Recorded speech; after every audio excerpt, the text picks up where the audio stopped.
In the morning light, Rome looked kind. Warm stone, soft dust, a lazy sky. The street smelled of bread and wet clay. A boy with a broom washed the steps and watched a dog sleep under a cart. From the balcony, a woman laughed. A fruit seller called out the price of figs. Inside the tall house, the air changed. The floors were cool and smooth. A thin chain clicked somewhere behind a door. A voice spoke, low and firm. A hand signaled, and bodies moved because that is what bodies did here. Tiro learnt this truth early. A Roman house had two faces. One face smiled at guests with red walls, bright lamps, clean bowls, and perfect silence.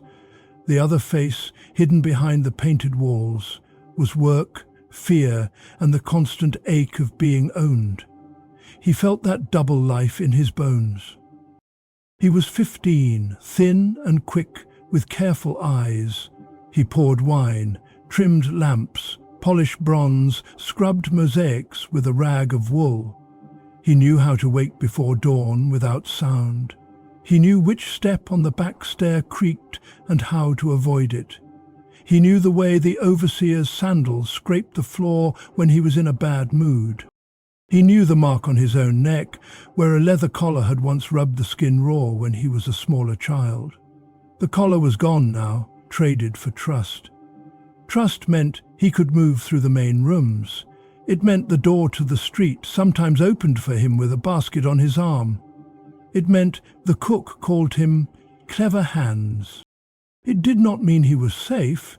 He lived in the familia of Marcus Livius, a wealthy Roman with wide lands outside the city. In this house the master was often away, chasing votes, favours or glory. The one who mattered daily was the Villicus, the overseer, a freedman named Felix, who had once been a slave himself. Felix wore a ring to show his new status, but he kept the old world alive with his eyes and his rod. The rules of the house were simple and sharp. No raised voices in the front rooms, no ash in the wine, no marks on the polished couch legs, no running in sight of guests, no idling by the street door, no forgetting that your hands were not yours. Beyond the rules stood the law. Roman law was a heavy star that pulled everything toward it. It said a slave was a thing that could speak. It said a slave could not marry by law, could not make a will, could not bring a case in court. It said a slave's words did not count unless pain squeezed the truth out. If a crime touched the master's household, the law would ask the question with iron and fire. Tiro did not know every word of these laws, but his body did. It knew the taste of fear that comes when tools go missing, when a window is found unlatched, when a cup is not on its shelf. It knew the cold in the belly that arrives when the overseer calls for silence. On this morning, that cold came. Felix stood in the atrium where the rainwater bowl was smooth and still. He had the missing cup in his hand. It was a small silver cup with a thin handle shaped like a vine. The silver was dull now, as if it had been hidden in dirt and pulled out again. Felix turned it in the light and looked at every face. Last night, he said, this was not in its place. He did not raise his voice. He did not need to. The house stood very still. The cook stared at the floor. The old doorkeeper, who wore a collar with a tag in case he ever wandered. The old man blinked and swallowed. A girl who cleaned the baths pressed a wet cloth between her fingers until water ran down her wrist. Tiro watched the cup. He knew the shelf where it lived, near the wall painting of a small god. He knew the slight nick at the base where a guest had dropped it once. He knew he had polished that nick with ash so it would be less visible. He also knew what Felix knew. A dull shine meant the cup had gone out of the house and returned. That meant someone had tried to sell it, failed, and brought it back in fear. Or someone had hidden it for a plan that did not work, or someone had borrowed it for a trick or a prayer. The reason would mean little now. The question would begin. Felix spoke the word none of them wanted: torture. It was a small word in this house. It was a mountain in their bodies. Under Roman practice, slaves could be questioned under pain to help the truth show itself. This was not a secret. It was printed in the way, rope hung on hooks. It was etched in the iron rings set into the cellar wall. If a master's goods were at risk, if a murder touched a household, if a theft cut a dignity or coin, the law said the body could be turned into a mouth.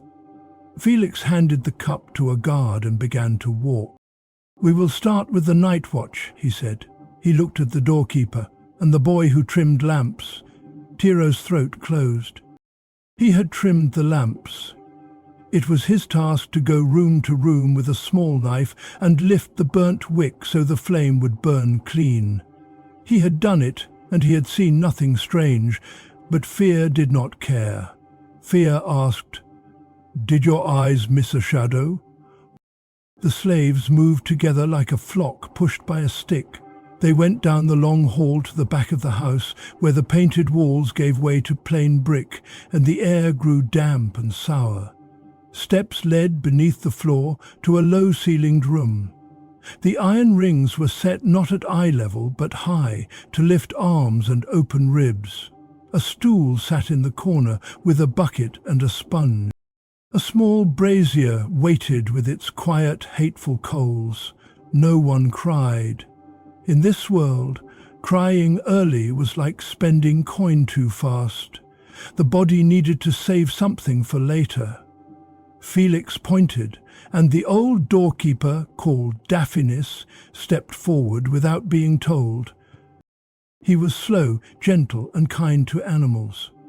He had a way with locks that came from years of practice, and a shuffling walk that had grown from a lifetime of not taking up space. Tiro had once seen him stroke a dog's ear and smile with his eyes. 2 guards lifted Daphnis's arms. He did not resist. He looked at Tiro, not as a plea, but with the soft gaze of an elder who hoped to spare the young. Tiro felt heat rise behind his eyes and dragged in a breath till it hurt. Felix watched them both. He had been a slave. He knew every look. "Stop!" came a voice from the steps. It was Julia Livia, the master's wife. She was young, sharp, and always aware of the front face of the house. She wore a thin white tunic and a red shawl. Her hair was tight against her head, and her sandals left small, neat prints on the dusty floor. The household parted for her like water for a boat. "Not the doorkeeper first," she said. "Use the rule. Start with those closest to the thing." Her rule was simple. If a cup is missing, begin with the hands that touched its shelf. The law did not require such a method, but Roman households loved order, like a soldier loves a straight road. Felix bowed a little. His jaw worked. "The shelf is cleaned by the bath girl and the boy." Julia Livia looked at the girl, small, quick, with a scar on her arm from a pot that had tipped. Then she looked at Tiro. Her eyes were like cold water. They did not hate him. They did not love him. They measured him in coin. "Bring the boy," she said. 2 guards stepped to Tiro's sides. His legs stayed under him. He had always told himself this would never be him. He had been so careful. But fear is a tide that does not ask your name. They led him to the ring. The iron was smooth where many hands had worn it with sweat and skin. He thought, absurdly, of the way the rainbow upstairs was smooth from years of water and worship of the little household gods. Smoothness had many fathers. Felix stood near. "Tell me before we begin," he said, almost kind. "Tell me quickly." Tiro could feel air grow thin. He reached for memory the way a drowning man reaches for a rope. He saw the shelf, the lamp soot on his fingers, the small god on the wall with a painted smile, the nick at the base of the cup. He saw himself move from room to room, checking doors, counting shadows. "Nothing wrong?" Nothing strange." He shook his head. "I did not take it." Felix sighed. The guards lifted Tiro's arms and tied his wrists to the ring. The rope bit. His toes still touched the floor. This was not meant to break him at once. It was meant to open him like a chest. A method, a craft. "Wait," said Julia Livia. "If the boy speaks true, you will waste time and strength. Use the sponge first." The sponge was Roman discipline made simple. Water in the nose and mouth. The body's fear of drowning without river or sea. The mind's panic. The hands clawing at air that is there but cannot be used. It left fewer marks than the rod. It was popular in houses where guests came often. Tiro saw the bucket, saw the sponge, and felt his body decide to live.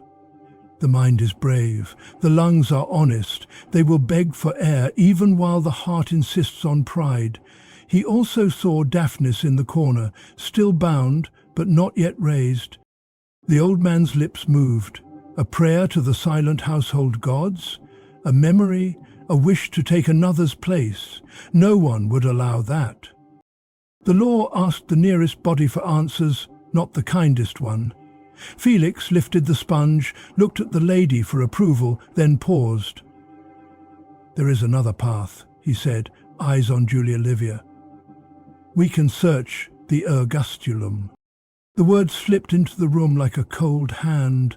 The ergastulum was not here in the city house.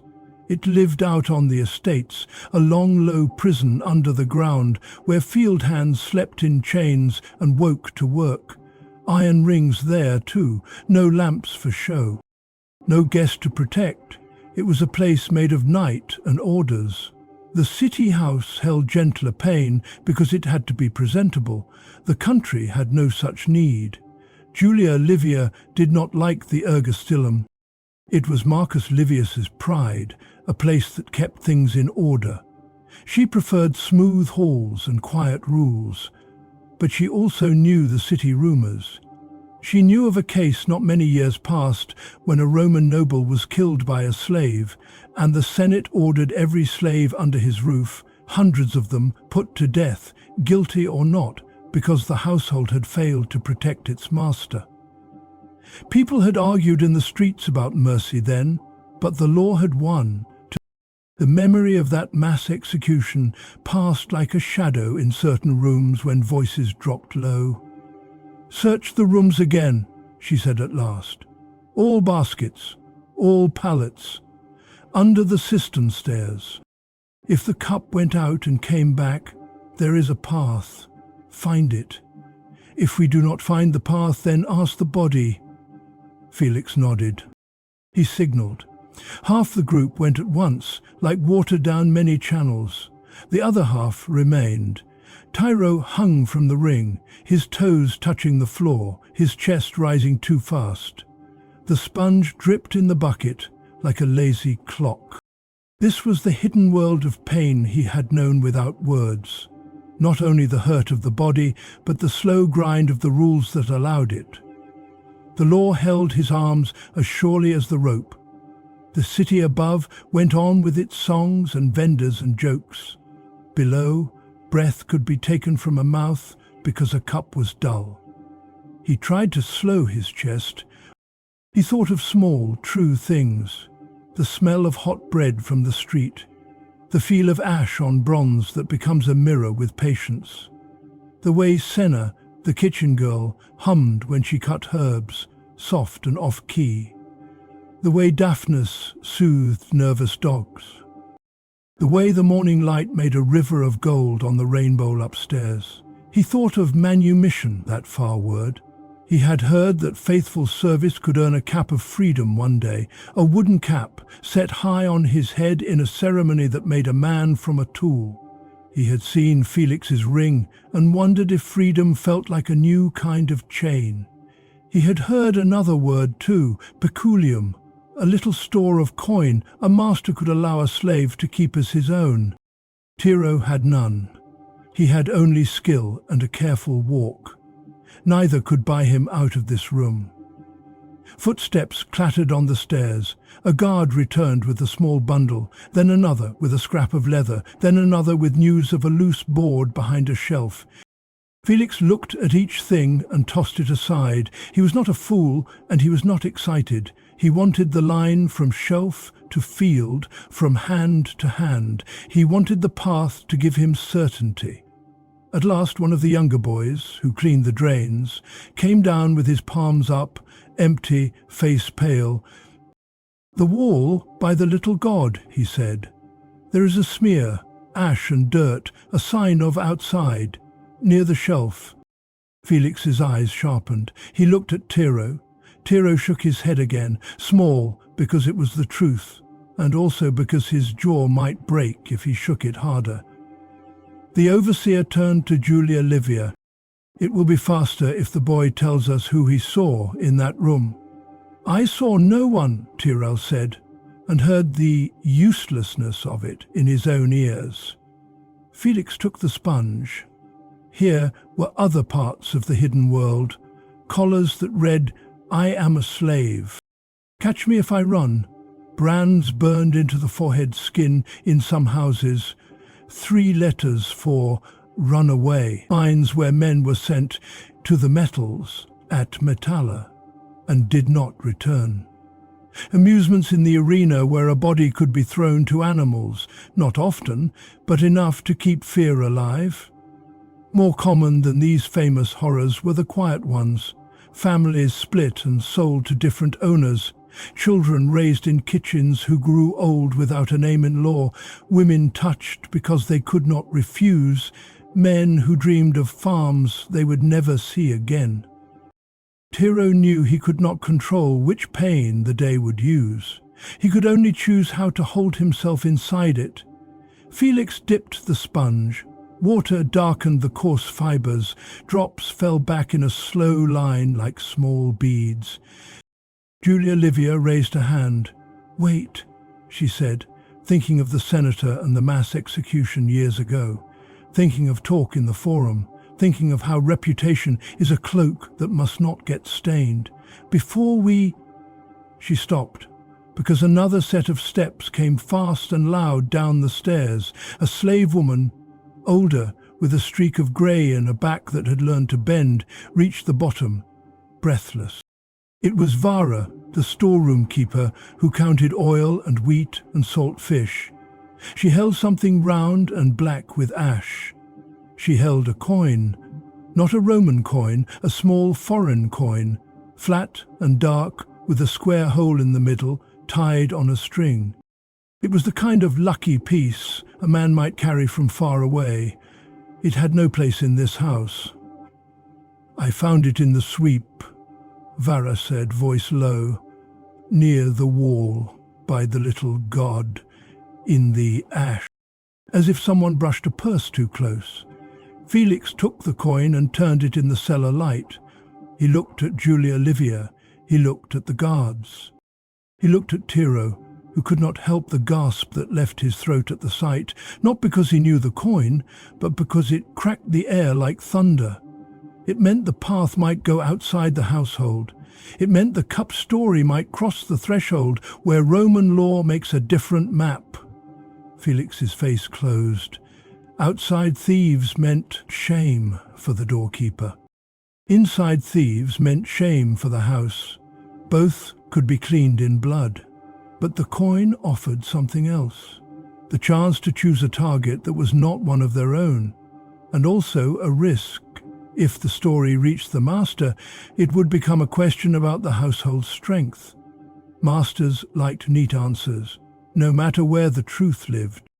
Julia Livia took the coin from Felix. She weighed it in her palm the way one weighs a thought. The coin was light. The thought was not. "Someone has been buying from the kitchen," Vara said, eyes on the floor. "Read." "Small meat. Not enough to mark the store, but enough." She did not say enough to feed a friend at the back door. She did not have to. The room heard it. Tiro's heart beat loud in his ears. He thought of the street door, the shadows there, the way a beggar woman sometimes sat with a child on her lap and did not speak. He had given the child a fig once with his own small coin and prayed no one had seen. He had no idea if this was the same path or a new one. Mercy and theft often walked close and wore the same dust. Felix set his jaw. "We will search the street door and the lane," he said. He nodded at the guards. "And we will keep the boy where he is to remind the truth that we are waiting." Julia Livia did not argue. The house had to act. It could not look weak. Rome loved the look of power even more than power itself. They left Tiro at the ring with his feet still touching the floor and the rope burning his wrists. The cellar felt smaller when the others went. The brazier's coals made a low whisper. Daphnis, still bound, gave the boy a look that said, "Breathe." It was the only gift he could give. Tiro did. He counted. He named the stones in the wall in his head. He watched a line of water travel down the sponge and drop, drop, drop into the bucket like tiny seconds. Above, the front face of the house would go on. A guest might come for a short call and see a clean floor and a pool of sky in the rainbow. He might praise the quiet. He would not know that under his feet a boy hung from a ring while a coin with a hole in the middle turned in a lady's hand. This was the hidden world. The smooth face and the scar beneath it, the law and the rope, the neat room and the dark cellar that made it possible. On the stairs, boots sounded again, voices, a scrape, a shout cut short. Felix appeared first, breathing hard. Behind him, 2 guards pushed a shape into the light. Not a slave of the house, a thin man in a torn cloak, with dust on his knees and fear in his mouth. Around his neck hung a string with another flat coin, the twin of the one in Julia Livia's palm. In the man's hand, clutched like a child, sat a silver spoon with a small vine handle, dull with dirt. Felix looked at Tiro without triumph. He looked like a man who had, for now, chosen a path that hurt fewer of his own. "Open the lane gate," Julia Livia said, voice steady. "We will see who he names." Tiro's chest filled with air that did not taste like drowning, but the rope still burned. The law had not left the room. It waited, patient, like a cat in the shade. If the thin man spoke a name that pointed back toward the house, pain would come again. If he spoke of a market gang, of boys in alleys buying scraps, of a guard who looked away for coin, the day might bend another way. Above them, Rome's kind face kept smiling in the sun. The thin man raised his eyes and saw the ring in the wall and the boy hanging from it. He swallowed. He began to speak. What name will he say? One that frees a child of the house for a day, or one that pulls the whole familia deeper into the dark? The thin man stared at the ring in the wall and at the boy bound to it. His lips twitched and the stringed coin at his neck trembled against bone. He was not young, not old. One of those city men, ground down by years of small hunger and quick chances. Dust had settled in the hair at his temples, like early frost. Felix stood a step away. He did not raise his hand. He did not need to. The room itself spoke. Iron rings, rope marks, a brazier whispering heat. It told the man what kind of house this was and what it could do. "Your name," Felix said. The man licked his lips. "Call me Acanthus." It was a street name, not the one his mother had used. In Rome, thorns had many names. Julia Livia held the foreign coin between finger and thumb. "Who buys you food at my gate?" Acanthus looked at the coin, at the lady, back to the coin. "A boy," he said. "Not this one." His eyes flicked to Tiro and away. "Another. Quick hands, scar on the ear. He gives me crusts, sometimes more." Vara, the storeroom keeper, made a soft sound in her throat. Tiro's mind flashed to the drain boy, who ran messages between yards, who had once caught his ear on a nail and laughed at the blood. Quick hands, yes. Quick laugh too. The kind of boy who stays alive by being everyone's friend. Felix didn't accept easy answers. What about the silver? Acanthus's mouth opened and shut. Fear warred with pride. I saw an empty shelf through the crack by the little god, he said slowly, as if building a lie and a truth at the same time. I have been hungry since I was born. I have 3 children and no shoes for winter. I put a hand in where there was a hole. You are not a rat, Julia Livia said. You did not squeeze through stone. The door, Acanthus admitted, not the front, the lane gate. Someone lent me its shadow. Felix's face didn't move. Name the shadow. Acanthus hesitated. He looked at the boy on the ring. He looked at Daphnis, wrists bound but calm, as if waiting to greet a dog at the door. He looked at Julia Livia's smooth sandals and the still bucket with the quiet sponge. He measured his life. One of the gatekeepers, he said at last, voice cracking. Not yours. The next house over. He drinks. He leaves a wedge. Sometimes he sells the wedge for a coin with a hole. Felix's eyes hardened. At the trick, at the neighbour, at the way shame leaks between walls. But shame is not a straight line. He turned Acanthus's chin with 2 fingers, the way a man looks into a lamp. And the dull silver? Acanthus held up the spoon with the vine handle, dirt dulling the shine. I took this from under a cloth in your pantry this morning, he said, and the whole room exhaled. It was not the cup. It was not even the same shelf. But it told a path. Not a single theft, but a traffic. Vara, the storeroom keeper, closed her eyes, and Tiro saw the pain on her face. She counted everything. She took pride in knowing the weight of oil by sound. The spoon had slipped under her net of numbers. Felix raised a hand, and the guards loosened Tiro's rope a finger's breadth. Breath returned to Tiro's chest like water to a dry mouth. He did not drop. He held his weight, shame burning with relief. Daphnis, still bound, let the smallest smile touch his eyes. Julia Livia spoke without warmth. Why here? Why my house? Acanthus swallowed. Because yours is known to be generous to the poor at the door, he said. Sometimes bread, sometimes broth. Generous houses leave more crumbs. The words hit the air like a slap. Generosity did not feel like a blessing in this room. It felt like a crack. Who takes your coin? Felix asked. Acanthus's hands closed around the spoon until his knuckles whitened. He was choosing what to protect. A man at the Subura market, he said at last, a freedman, name of Philetus. He sells old cups and new lies. He knows how to make a mark look like it belongs. Felix's jaw tightened. A freedman selling household silver was a danger to all households. It meant that objects could lose their owners and find new ones while looking the same. The city kept its shape with walls, laws, and the illusion that every bowl knew its shelf. Julia Livia glanced at Vara. The missing cup. Could Philetus dull and clean it, in and out? Vara's mind was an abacus. She nodded once. The nod of someone who had seen much and wished to see less. Feel could. The room felt less heavy for a heartbeat. The pain had paused, not ended.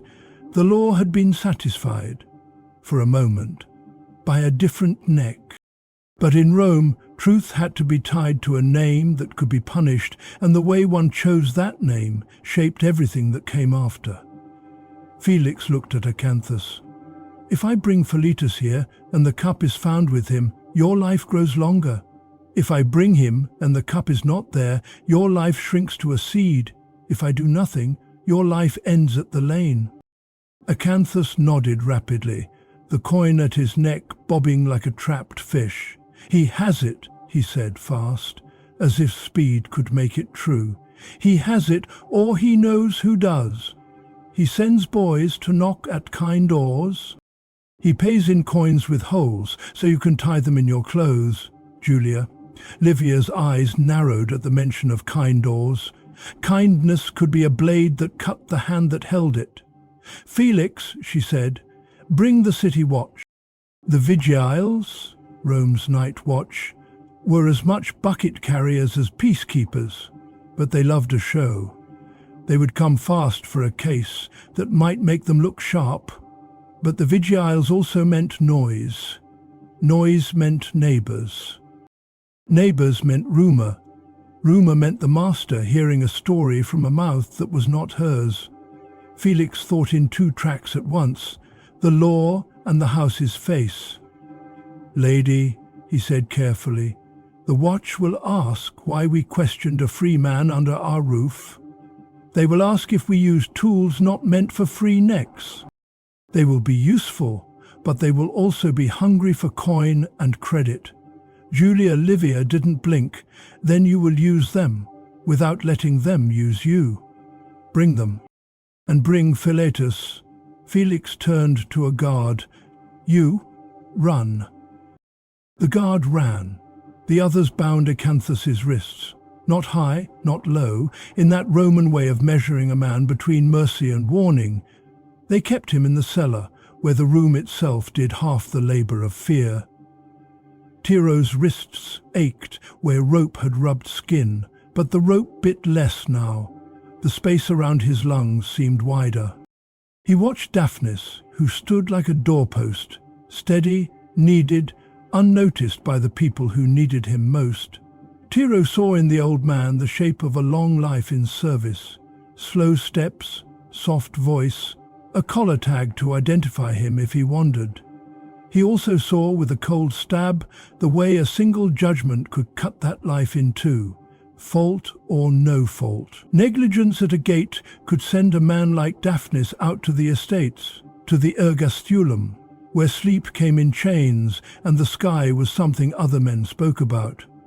The thought made Tiro's stomach turn. Quiet punishments kept Rome clean. Lash, chain, sail, separation. Only some punishments shouted across the city. The rest were whispers that thickened into rules. Felix let the room breathe and then began to move through it like a teacher. He told Varra to recount the saltfish. He told the bath girl to bring oil for the wrists and then not to use it yet. He told a boy to fetch a wax tablet and stylus, and when it came, he wrote short, neat lines. Names, places, hours. Dents in the day where something had passed through that should not have. Julia Livia watched him, not as a friend, but as a tool that worked well. Her mind whirled in a different way. Guests arriving later, a neighbour who would hear a story and smile thinly, the master returning next week with senators and needing the front face of the house to be a mirror. Above, the noon sun flattened the street. The smell of hot bread faded into the sour of trampled grapes. Vendors' cries thinned as people went to shade. The vigiles arrived with clatter. Leather helmets, short staves, buckets and hooks for fire. They smelled of smoke and onion and the simple pride of men who could show their usefulness. With them came a decurion who liked large gestures. Trouble? He boomed in the atrium, and his voice echoed in the rainbow room as if it were a well. Julia Livia did not love large voices in her halls. She stepped close, and for a heartbeat became all sugar. A matter of household honesty, she said. And the city's peace. The decurion looked past her at the smooth floor, at the pool of light in the impluvium, at the quiet slaves with their downcast eyes. He could smell a story and coin in equal measure. He waved his men to the lane gate. Felix handed him the wax tablet with the neat lines and the name Philetus pressed into the wax like a nail-head. Subura, the decurion said, pleased. The Subura was the city's tangle. Tall insulae, cheap wine, sharp elbows, news carried like sparks. He snapped his fingers. Two to me, one with the lady. The rest watched the street. Felix went with them. He knew how to find a man like Philetus, not by walking straight, but by turning where the smell of vinegar was strongest, by listening for the metal song of a tinsmith's stall and following it to the corner where cups change hands, by spotting the boy with one bare foot and one sandal who stands as if he is not waiting, yet moves as soon as your head turns. While they went, the seller waited. Acanthus stood with his back to the wall and his eyes on Tiro. The look was complicated, apology for a shared hunger, warning not to be too honest, gratitude that the boy's body had bought the thief a little time. Tiro held the look and then let it go. He could not afford to carry another man's life inside his chest. He had his own to keep whole. He tried to slow his heart by naming what he knew, the tools in this room, the law that lived in them, the steps that might come next. He thought of punishments and their shapes, the lash, leather thongs that cut the skin's top songs into a throb, the yoke, the furka, a wooden frame a man might be made to carry through the streets, head caught like an animal, a sign that says, "I did wrong." The brand, letters burned into skin to make a story that never heals. The mines, a mouth of earth that ate men. The arena, rare, loud, less expected than people imagine. Everyday Rome preferred not to turn kitchens into theatres. It preferred to keep its pain hidden in rooms like this. And yet there were moments when pain boiled over the rim of a house and ran into the street. Tiro had heard of that senator, killed by a slave, and how the Senate had ordered every slave under that roof, hundreds, to die for the one crime, because the law said a household must guard its master.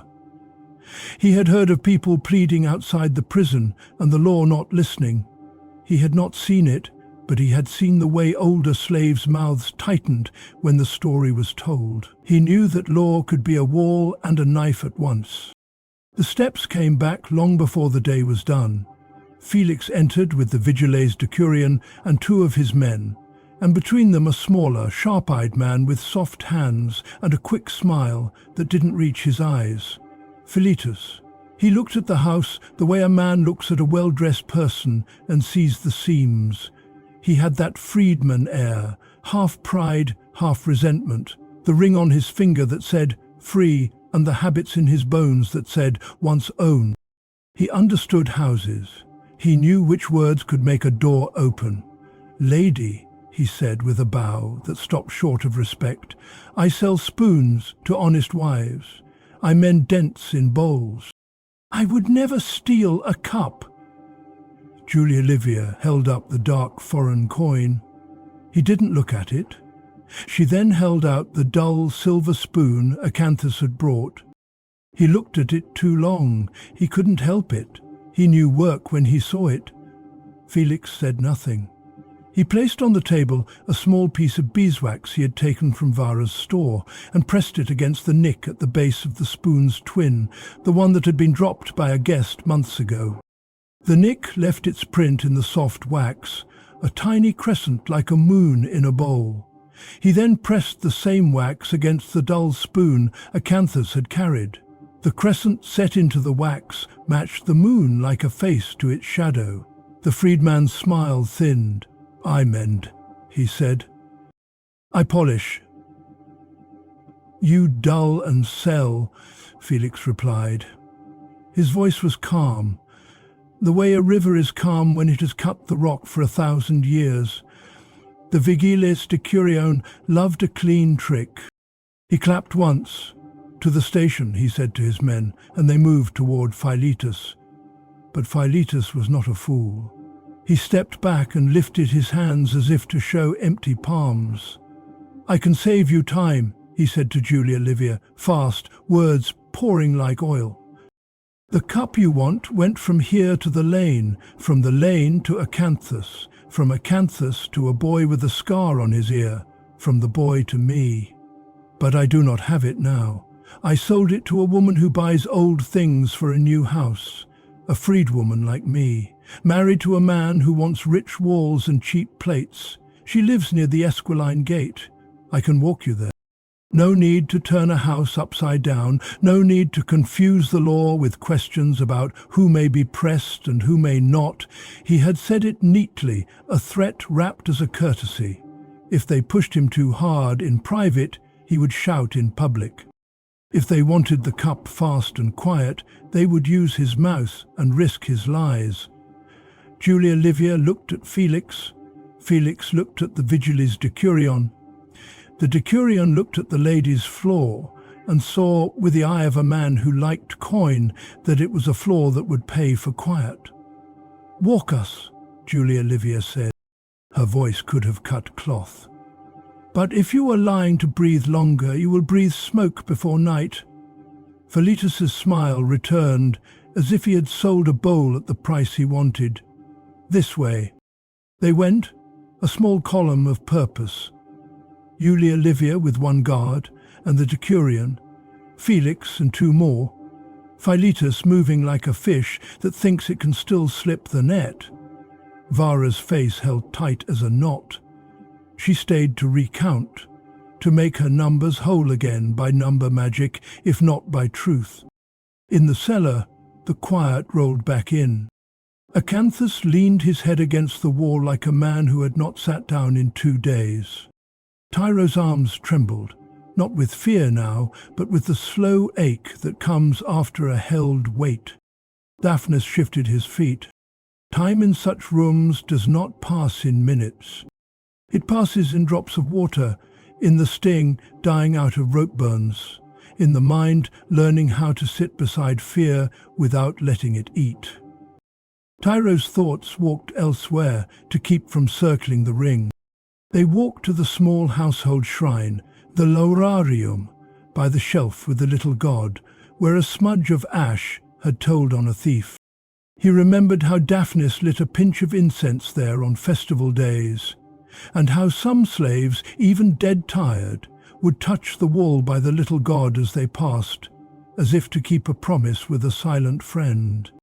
He thought of Saturnalia, the winter feast when masters played at equality and slaves were allowed a jest, games that lasted a week and kept the other 51 in place.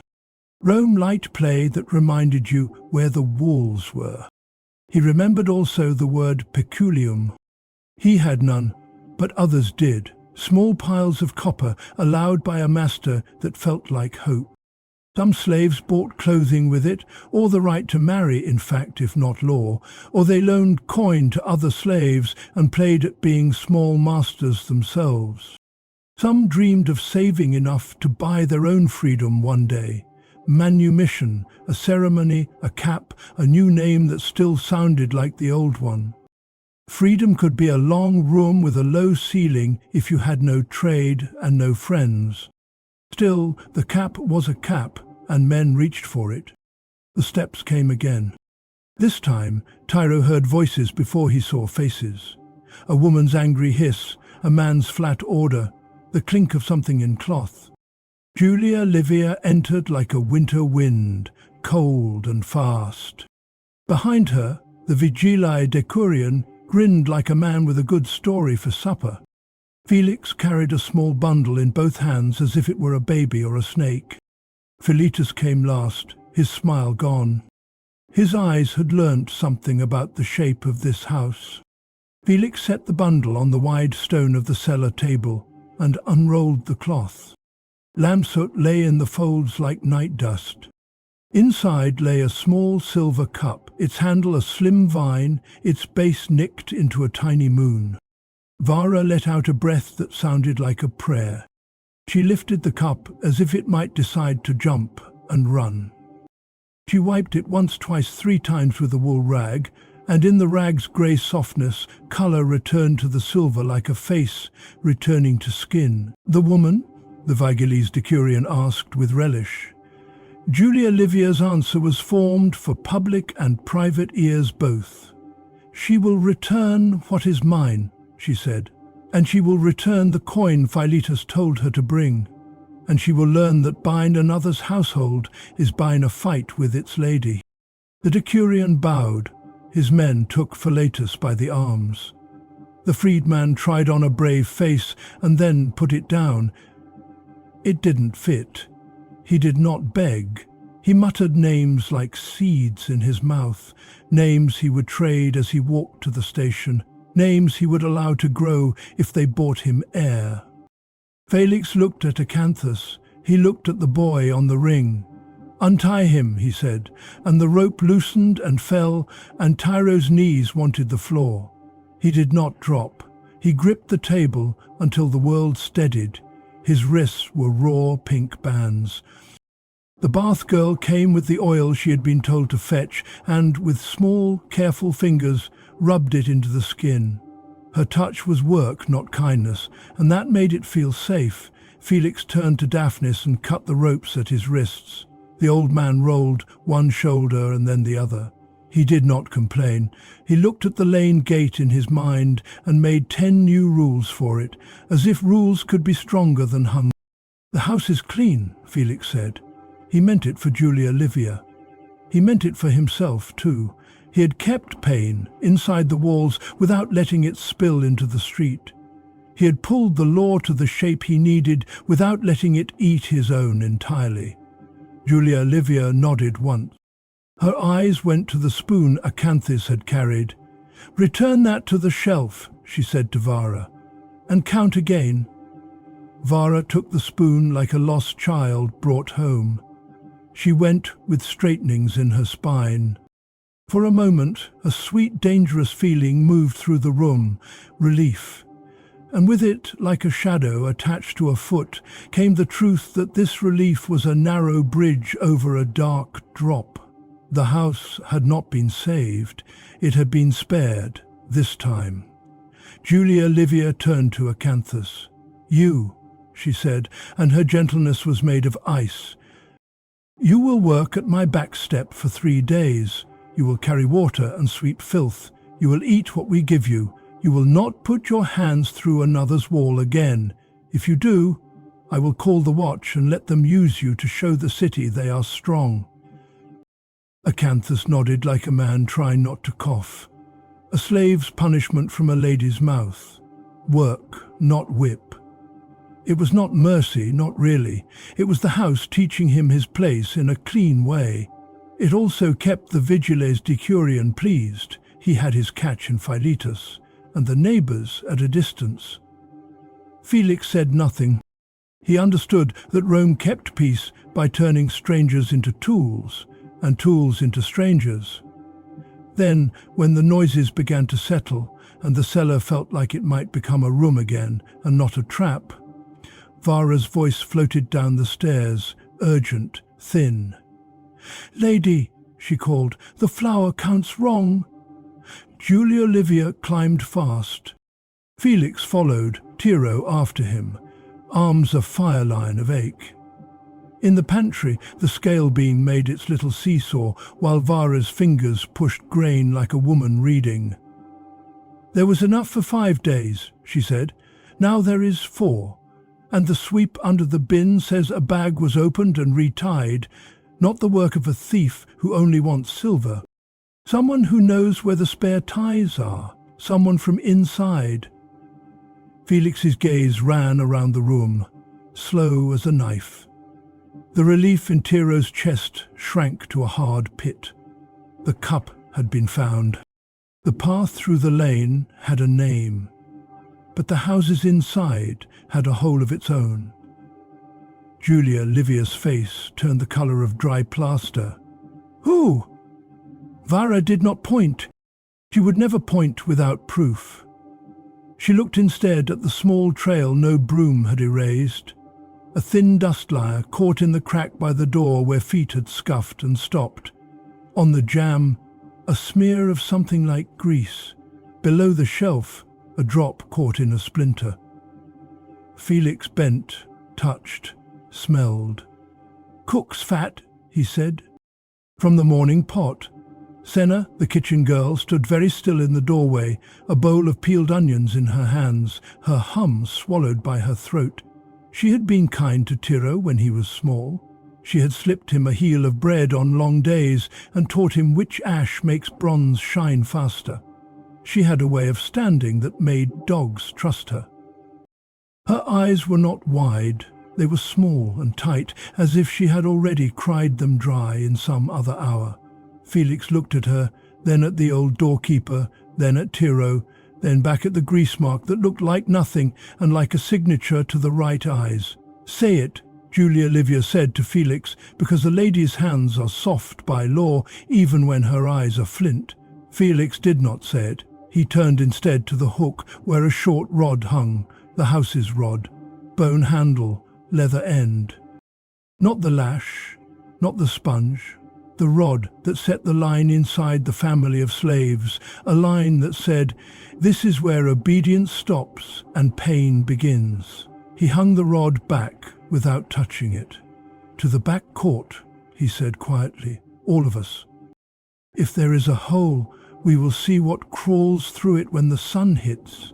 He met Tiro's eyes and did not look away. In that look sat a choice that did not have a name yet, the choice between the old man's remaining years and the kitchen girl's soft hands, between the law's neatness and the truth's mess, between telling what one has seen and choosing not to see for someone else's sake. They went out to the back court, where the sun turned dust to gold. Felix set a basket, empty on the stone. He set the silver cup beside it, bright now, a little moon on a table of day. He set the greasy rag, the string with the whole coin, the spoon with the nick, the wax tablet with names, the wedge that kept the lane gate open, the small tie used for bags, and a tiny sprig of bay from the cook's pot. "Whoever has been feeding the whole," Felix said, "step here and touch the bay. Do it before I name someone. Do it before the house chooses for you." No one moved. The sun warmed their cheeks and made the sweat on their upper lips shine like thin oil. A fly buzzed at the edge of the basket, then went away. A dog barked in a side alley. The city roared its big, careless roar just beyond the wall. Senna's fingers tightened on the bowl of onions until the white crescent squeaked. Daphne stood with his hands folded and his eyes on the ground, where a beetle traced a small brave path. Tiro felt the rod on the hook, though he could not see it. He felt the rope on his wrists, though it was gone. Felix waited exactly long enough for courage to be possible, and then exactly long enough for fear to win. When he drew breath to speak a name, the back gate creaked. A small head with a scar on the ear pushed through. The drain boy, the runner between yards, the friend of everyone and no one, slipped in with the ease of a fish into shade. He saw the table, the cup, the bay, the faces. For a heartbeat the world held its breath with him. He lifted his hand, and in his palm lay something that did not belong to the house at all. A small iron key, black with age, cold as a secret. "Felix," the boy said, eyes darting, but voice steady with a courage that belonged to children and fools, "they gave me this to open the storeroom of the next house at night. They said it opens yours too. They said there are more keys. More keys, more doors, more shadows with coins that have holes." If that was true, then the hole inside this house was not just hunger and kindness slipping hands through cracks. It was a map being drawn under their feet by men who knew the shape of Roman houses better than the people who slept in them. Felix took the key. It was heavy in his palm in a way that had nothing to do with iron. He looked at Julia Livia. He looked at the rod on the hook. He looked at Tiro. He looked at Senna. And then he looked at the gate and at the lane beyond it and at the city, which had more secrets than any one house could hold. Who will pay for closing this hole? The old man with the soft hands? The girl with the quiet hum? The boy with the scar and the borrowed courage? Or the shadow that drew the map? And when the hole is closed, what else will the house learn it has to lock? Felix turned the iron key in his hand. It was small, but it felt like a stone in the gut. Keys meant trust. Keys meant doors. In Rome, a door was not just wood. It was the line between a clean face and a scar. "Who gave this to you?" "He asked the drain boy." The boy stood very straight, as if that could make him older. He touched the scar on his ear, then dropped his hand. "A man with soft shoes," he said. "He waits by the dye tubs in the Subura. He spoke to me by name. He knew I carried notes between houses. He said, 'This one opens more than one door on our street.' He said if I used it at night, I would find easy bread." "His name?" Felix said. The boy shook his head. "He didn't give it." "They change names. They like shadows." Felix looked at Julia Livia. "There is a ring," he said. "Keys, wedges, boys, hungry men. A freedman who dulls silver and sells it fresh. They study our walls and our ways. They use kindness like a ladder." Julia Livia's mouth thinned. "And inside," she said, "we still have a hole. Floor does not walk to the street by itself." Eyes turned, then turned away. The back court held its breath. The silver cup on the table shone like a small moon waiting for an eclipse. Felix set the key beside the bay sprig. He spoke in the voice he used when he taught rules to the new ones. "Listen. Rome is a machine. It runs on fear, coin, and habit. These men know our habits. They count our steps. We will change the path under their feet. No one moves alone after dark. No one touches the store without 2 watchers. The gate is never wedged. The doorkeeper does not sleep on the stool. If he cannot stand, he is replaced." Daphnis dipped his head. He did not defend himself. He had been awake for nights. Sometimes being old was an offense, the body made without asking the mind. Felix's eyes went to Senna, holding the bowl of onions. Her knuckles were white where her fingers pressed the rim. "Come," he said, "not soft, not hard." She set the bowl down. The scent of raw onion floated up, sharp as a slap. She stepped to the table and looked at the little pile of things. Key, bay, spoon, string, rag, wedge, wax tablet. Her whom was gone. Her face was still. "Did you open the flower?" Felix asked. "I cook," she said. "I open flower every day." "Did you open it when no one watched?" he said.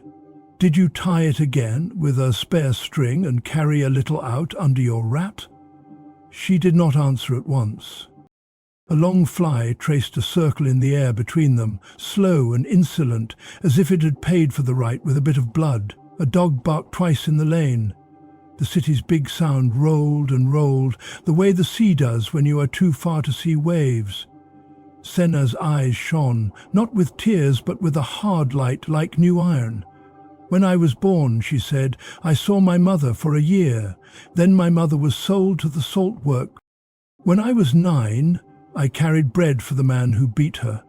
When I learned the pot and the fire, I learned how to feed too many with too little. I keep a little aside for those who come with a baby and no milk. I do it when I can. I thought the store could bear it." She paused. "I did not sell flour. I shared it. But yes, I opened it when no one watched." Julia Livia's nostrils flared. "You do not give my food to the street. You give it when I say." Senna did not lower her eyes. "I would have asked," she said, "if asking fed the baby faster." The court tightened like a string. This was not just about a bag of grain. It was about who could call a thing mine, who could call a thing ours, and who did not get to call a thing anything at all. Felix lifted a hand. "Enough. We will count the cost. But now we must close the hole with keys." He pointed to the drain boy. "You will walk us to the man with soft shoes. You will not speak unless I tell you." He pointed to Acanthus. "You will come too. The ring uses you, and it uses boys like him. You will show us where you paid and where you watched." Julia Livia studied Felix's face. "If we walk into the Subura with slaves and accuse a freedman and his friends," she said, "they will pull us into the street and call it a show. The watch will want coin. The neighbors will want a story. My husband will want to know why my house can be opened by another man's key. Felix nodded. Then we will go with our own story. We will not rage. We will buy. We will follow the coin. We will see who reaches for it, and we will not let the watch own our day. He turned to Tiro. You will come, he said. You know how to move without being seen. You remember faces. You speak little and see much. Tiro's wrists still burned, but the heat inside his chest changed shape. Fear still lived there, but something else moved in with it. Not pride, not yet. A sense that he could be useful in a way that did not mean pain. He nodded. Daphnis shifted. Let me come, he said. I have walked that quarter. I know how a street lies with its mouth. My legs are slow, but my eyes are not. Felix weighed the request. He thought of the law that said a household is one body. If the master is struck, every limb pays. He thought of that dark story of the murdered noble and the mass killing of every slave under his roof because the law decided a house must guard like a soldier. He would not let his house look weak in the eyes of the city. He shook his head. You will keep the gate, he said to Daphnis. You will stand, you will not sit, you will not blink, you will be the hinge that does not fail. The old man bowed his head and accepted the shape of his duty. A good hinge is a quiet hero. No song is written for it. They moved. The little column formed again. Julia Livia with one guard and a veil that hid half her anger, Felix with Tiro and the drain boy, Acanthus, wrists bound but allowed to walk, one of the Vigili men who smelled of smoke and liked to grin, and two slaves with strong shoulders in case strong shoulders were needed. The city opened its mouth and swallowed them. The Subura was a knot. Tall tenement blocks leaned toward each other like tired men. Laundry hung between windows like flags of all nations. Children played with hoops and screamed like birds. A man shouted about fish. A woman shouted back that his fish had learned to walk. Somewhere a fight explained itself with thumps. Somewhere else a lute tried to sound sweet and failed. The drain boy led them to the dye tubs. The air stank of urine and wet wool. A man with soft shoes leaned against a post and looked down at the boy's scar. He saw the group. He saw Felix. He saw the Vigilese man's leather helmet. His face did not change, but his feet changed. He slid one shoe back. Felix did not run at him. He moved as if slow made him stronger. He held out the iron key so that it flashed in the thin sun and said, like a man discussing a price for olives, "You lost this." Softshoe smiled. It did not reach his eyes. "Many keys," he said. "Many doors." "Many holes," Felix agreed. "You sell keys and wedges. You buy kindness and sell hunger back to men who have less than you. You send boys into danger to fetch you silver. You have a friend who dulls shine and sells it warm. We are here to buy a man, not a spoon." The man tilted his head. "Which man?" Felix's voice did not rise. "The one who cuts your keys." Softshoes kept his smile, but one eyelid flickered. Felix watched that tiny tremor as if it were a bird above a field. He set a purse of coin on the edge of a tub. It made a sound like a promise. "Bring him," Felix said. "We buy his silence, his tools, and his names for the day. We do not want the Watcher's theatre. We want the map you drew for our street." The Vigilese man shifted beside Felix, unhappy in his pride. He liked shows with ropes and sleeves rolled up. He liked cries of, "Ha!" and "Got him!" Felix kept his palm low and spoke without turning his head. "You will get your man," he murmured. "You will bring him in later and show your captain the tools. You will be the one who closed a hole that flooded a noble street. The lady will say your name to the right ear. But if you turn this into a shout now, the ring will run, and the city will clap while we lose our door again." The Vigiles man thought about his captain and the way coin sat in clean houses. He kept his grin and his peace. Soft Shoes weighed the purse and then weighed the faces around him. He expected fear in slaves and slow minds. He found neither. He spat once, like a man spitting at luck so it does not flee, and jerked his chin toward a narrow side alley. "Wait." He went in. Felix did not follow. He stood in the stink and counted the heartbeats it takes a small plant to grow legs. Tiro listened. The Subura had many voices. He tuned his ear for the ones that spoke of keys, the metal scratch, the saw whine, the small hiss when a file meets iron and makes heat. He caught it. Faint. Inside the alley, behind a curtain of hanging skins. Soft Shoes came back with a man whose fingers ran on their own even when the rest of him stopped. He was not much older than Felix, but his face looked tired of rooms that were too small. He wore a leather apron, shiny with use.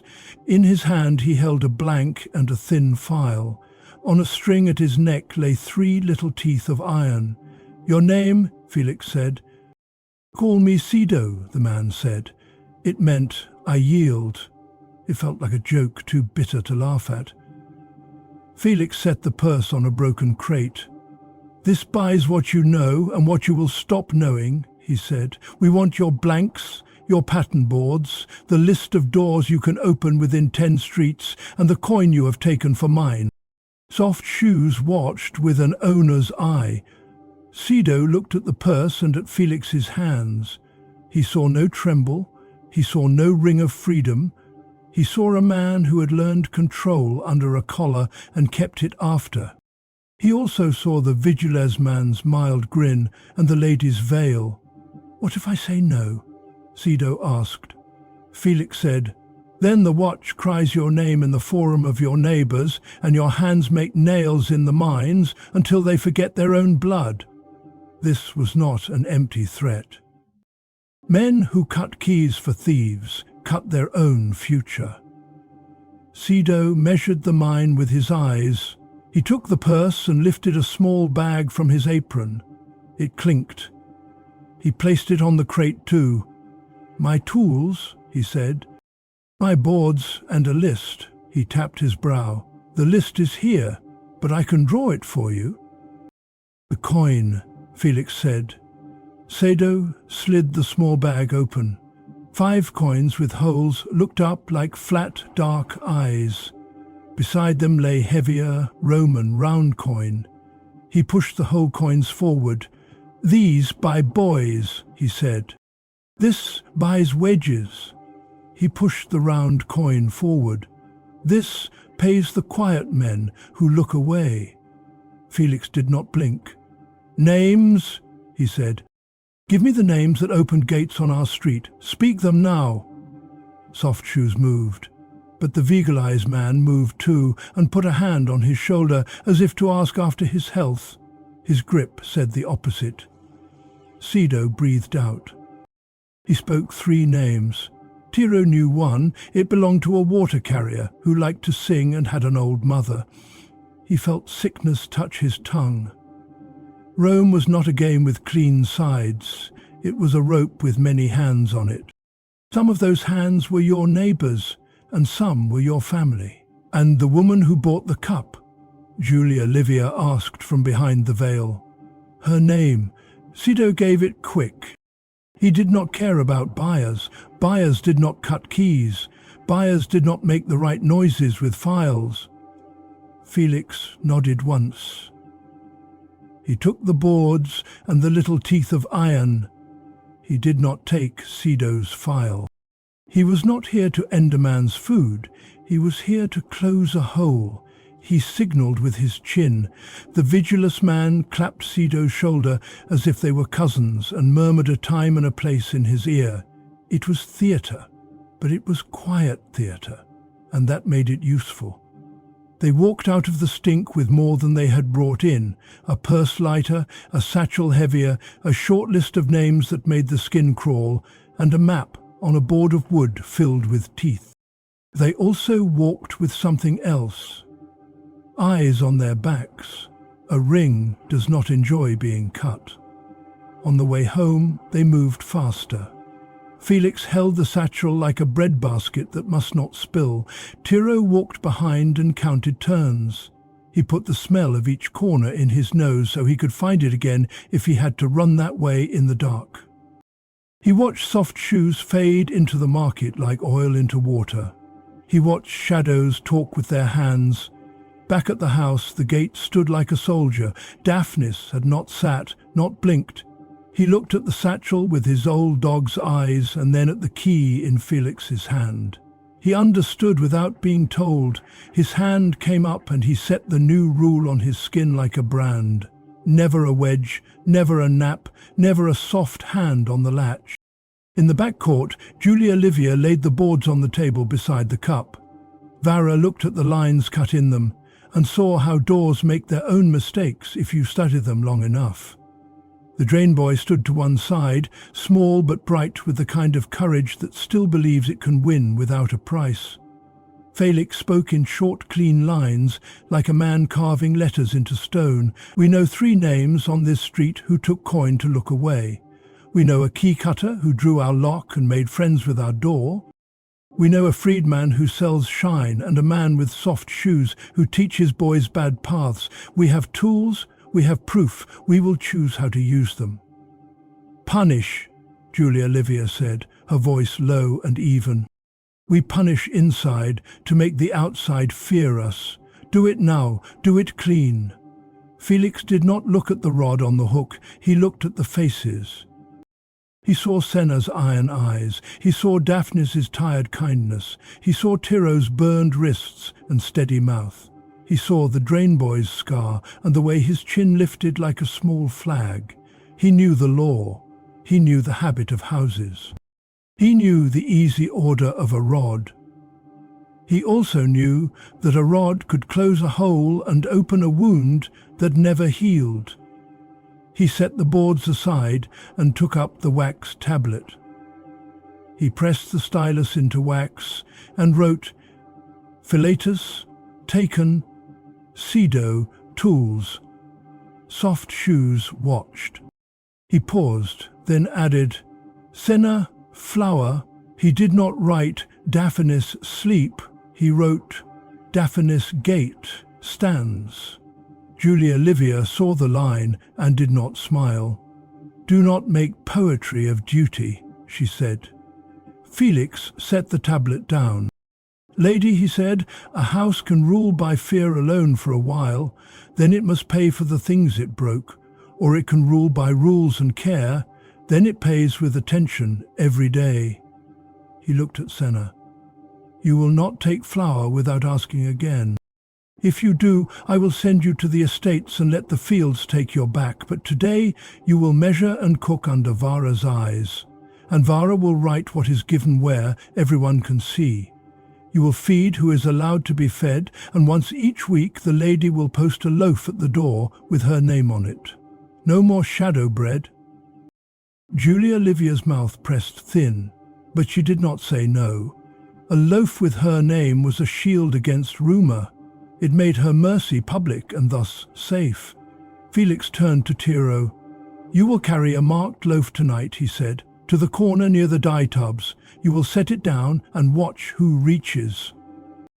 You will not speak. You will not run. You will follow the hand that takes.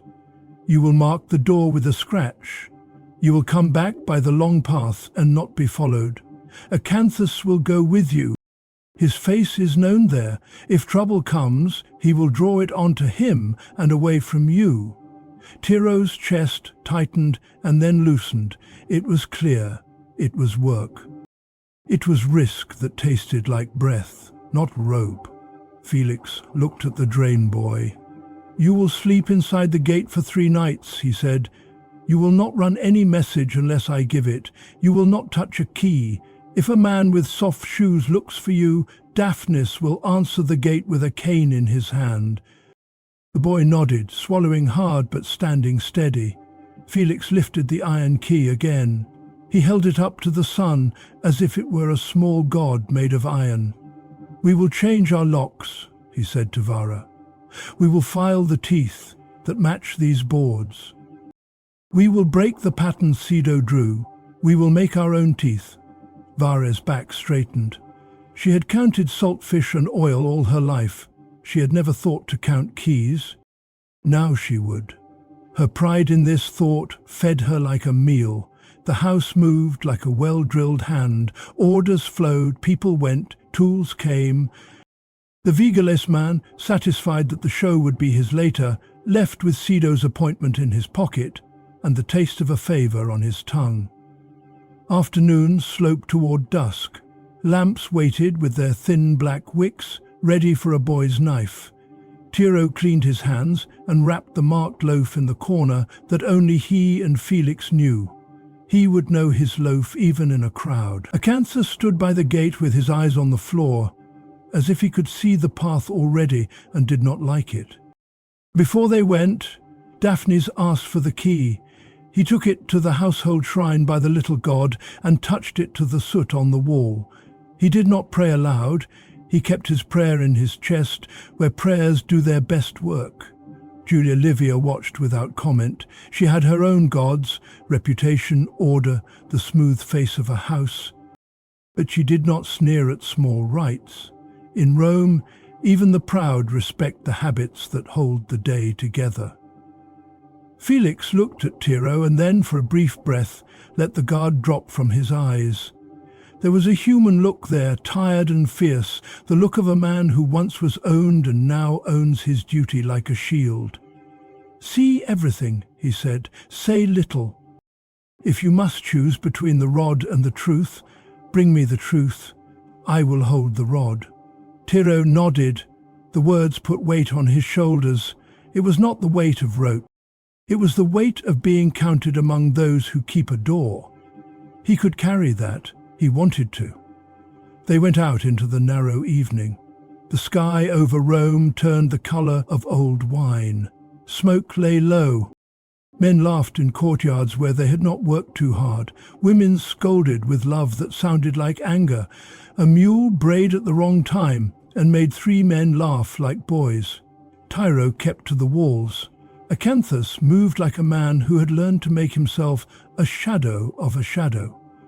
They reached the dye tubs. Tiro set the loaf under the broken post where soft shoes had rested earlier. He walked on. He did not look back with his face. He looked back with the corners of his eyes. A hand came, not soft shoes. A different man, broad, with a scar on the thumb. He lifted the cloth, saw the cut that meant nothing to him, tucked the loaf under his arm and moved with that small, guilty speed that draws the eye. Tiro let him get 5 paces. He followed. The man turned left, where a woman sold vinegar water. He turned right, where a potter's boy stacked bowls. He did not look back. He moved as if he had done this for years. He went under a hanging net and into a court where a fig tree tried to grow in a box. He knocked a knock that was not a knock. The door opened a crack. Tiro saw a slice of an old mural, nothing like the bright paint in Julia Livia's house. This was a poor man's lion, faded and scratched. A woman took the loaf. She had a babe on her hip and 2 more under a rag by the wall. She broke the bread and handed half to a thin child with hair like straw. The girl smiled and pressed the crust to her lips. Tiro felt something break inside him, and then set itself again. This was the map under the map, thieves and keys and wedges, and also hunger with a face whose eyes looked like eyes he had served. The world did not split into clean halves. It rubbed and rubbed until all lines were blurred. The man with the scar on his thumb did not go in. He took the other half of the loaf and moved on. Tiro followed. Acanthus slid across a lane and took a different line, in case trouble needed two paths to miss them both. The man passed a wine shop. Men laughed. Someone sang off pitch and did not care. He stopped at a narrow stair and went up to a door with a new lock face. He knocked that knock-knock again. The door opened to a room where three men sat, with teeth of iron on a board and a lamp that was not trimmed well. The wick smoked and gave a low, sick light. Tiro took a breath and scratched the mark Felix had taught him in the mortar by the hinge, low where a broom would not clean it. He turned to leave. A shadow slid into the stair mouth and filled it. Soft shoes. He smelled like cheap perfume meant to hide sweat. He smiled at Tiro without humour. He looked over the boy's shoulder and saw the scratch on the hinge. His smile did not change, but his hand did. It closed on Tiro's arm fast and neat. "Little river," Soft Shoes said low, "you learn a big road." Acanthus stepped from behind a stack of jars, fast as a thought, and hit Soft Shoes' wrist with a broken stick. The grip loosened. Tiro slid. The man's hand caught cloth and tore it, the cloth with the tiny cut. It fell. It told its secret, and that secret shouted in the wrong ear.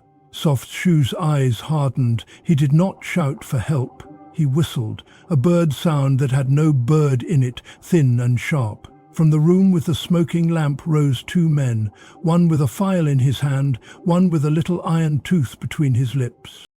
The man with the scar on his thumb swung a short rope like a snake. Acanthus looked at Tiro's face. His eyes said, "Run where I tell you." His mouth said, loud, for the street, "Bread, bread for my child." It was a signal, not to the ring, to the watch. He had used the phrase before, when he wanted the vigiles to come and show how useful they were. Somewhere, not far, a leather helmet turned. Soft Shoes lunged. The rope hissed. Acanthus put his body where the rope wanted Tiro's. It struck his shoulder with a sound like meat slapped on a board. He grunted and did not fall. He swung the broken stick again and broke the file in two. "Run," he said, without sound, with his eyes. Tiro ran. Not fast. Fast draws the wrong eyes. He ran small, low, close to walls. He ran with his ears. Behind him, feet slapped stone. A whistle cut air. A woman scolded a child for dropping a cup, and the cup's crack sounded like a bone in a dream. At the corner by the vinegar cellar, a helmet bobbed into view. The vigilized man from the house grinned wide and did not grin at all with his eyes. He saw Tiro. He saw the men behind. He lifted his staff and did not wave it. He set his feet, ready to be strong at the right second. Tiro cut right, then left, then under a hanging mat, then through a cloud of steam from a kitchen. He reached the dye tubs and counted 3 heartbeats. He did not hear Soft Shoes whistle now. He heard a man cry out, in a voice that was not pretending. "Acanthus," Tiro breathed, and the word felt like a stone. He took 1 step to go back. A hand caught his arm, firm, not cruel. Felix. The overseer had come without noise. He stood with no breath to spare for talk. He looked at Tiro's torn cloth. He looked at the dye on the boy's sandals. He looked at the street where the watch would turn a corner with raised voices and a short rope. "Did you mark the door?" Felix asked. Tiro nodded. "By the hinge?" "Good," Felix said. The word carried many parts. Approval, worry, the shape of a plan that had to bend. He glanced toward the sound of men and found in the noise what he needed, the exact note that meant pride had run into resistance. "Where is Acanthus?" Tiro asked, and he already knew he did not want the answer. Felix's jaw worked. He did not lie. "Buying you time," he said, "buying us names." He took Tiro's wrist and turned him toward home. "We go," he said, "now." They moved through the tangled streets with their chests tight and their mouths dry. Rome's light thinned to evening blue. The first stars tried to speak and were drowned by lamps with bad wicks. Tiro smelled the city's supper and did not taste it. He felt the tear in his cloth like an open eye on his back. At the gate, Daphne stood like a hinge that would never fail again. He saw their faces and stepped aside without question. Inside, the house felt too bright. The silver cup on the table was a cold moon. The boards with iron teeth looked like a jaw that had lost its skin. Julia Livia's eyes went to the torn cloth, then to the key, then to Felix. "Well," she said. Felix set the iron key down and did not sit. "We closed one hole," he said. "We found another. The ring has more teeth than the boards show. We marked a door. The watch will go there. They will take men, they will bring names, but they will want a show. And shows spill." He looked at Tiro, at Senna, at Daphnis, at the drain boy. He looked at the rod on the hook and did not move toward it. "Tonight," he said, "we lock. We keep our own safe. Tomorrow, when the sun is high, I will choose what price to pay, a blow inside to warn the outside, or a risk in the street to catch the hand that holds the rope." He lifted the iron key and set it on the household shrine under the little god's painted smile. The key looked wrong there. It also looked right, like a prayer made of metal. "Sleep in your shoes," he told them. "If the watch drags the street into our hall before dawn, the whole house must stand as one." Julia Livia looked at the door and imagined neighbours with thin smiles.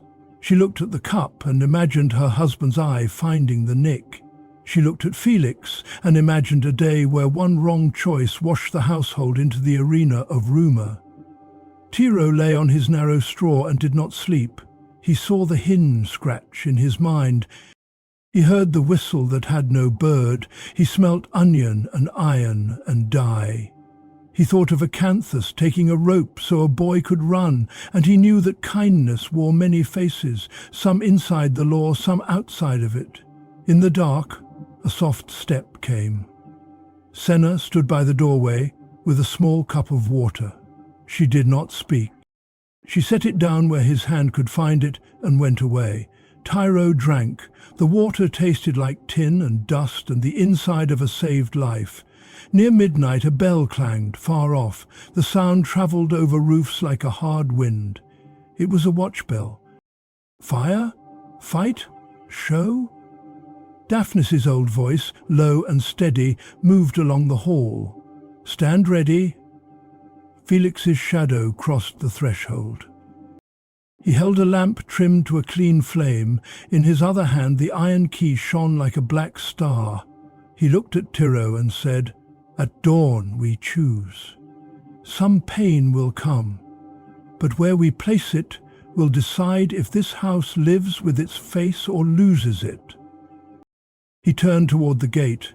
Outside men shouted a name. Not Philetus, not Sado, Acanthus. Before dawn, Rome is a held breath. The streets are grey and wet with night air. The city smells of ashes and figs, bruised the day before. Cats sit on walls and blink like small lamps. Inside the house, no one sleeps. Daphne stands at the gate with a cane and a back that refuses to bend. Senna sits near the hearth, with her hands quiet in her lap. The drain boy dozes against the wall and wakes at every footstep. Tiro rubs oil into the red rings on his wrists and listens to the way the house makes its own weather.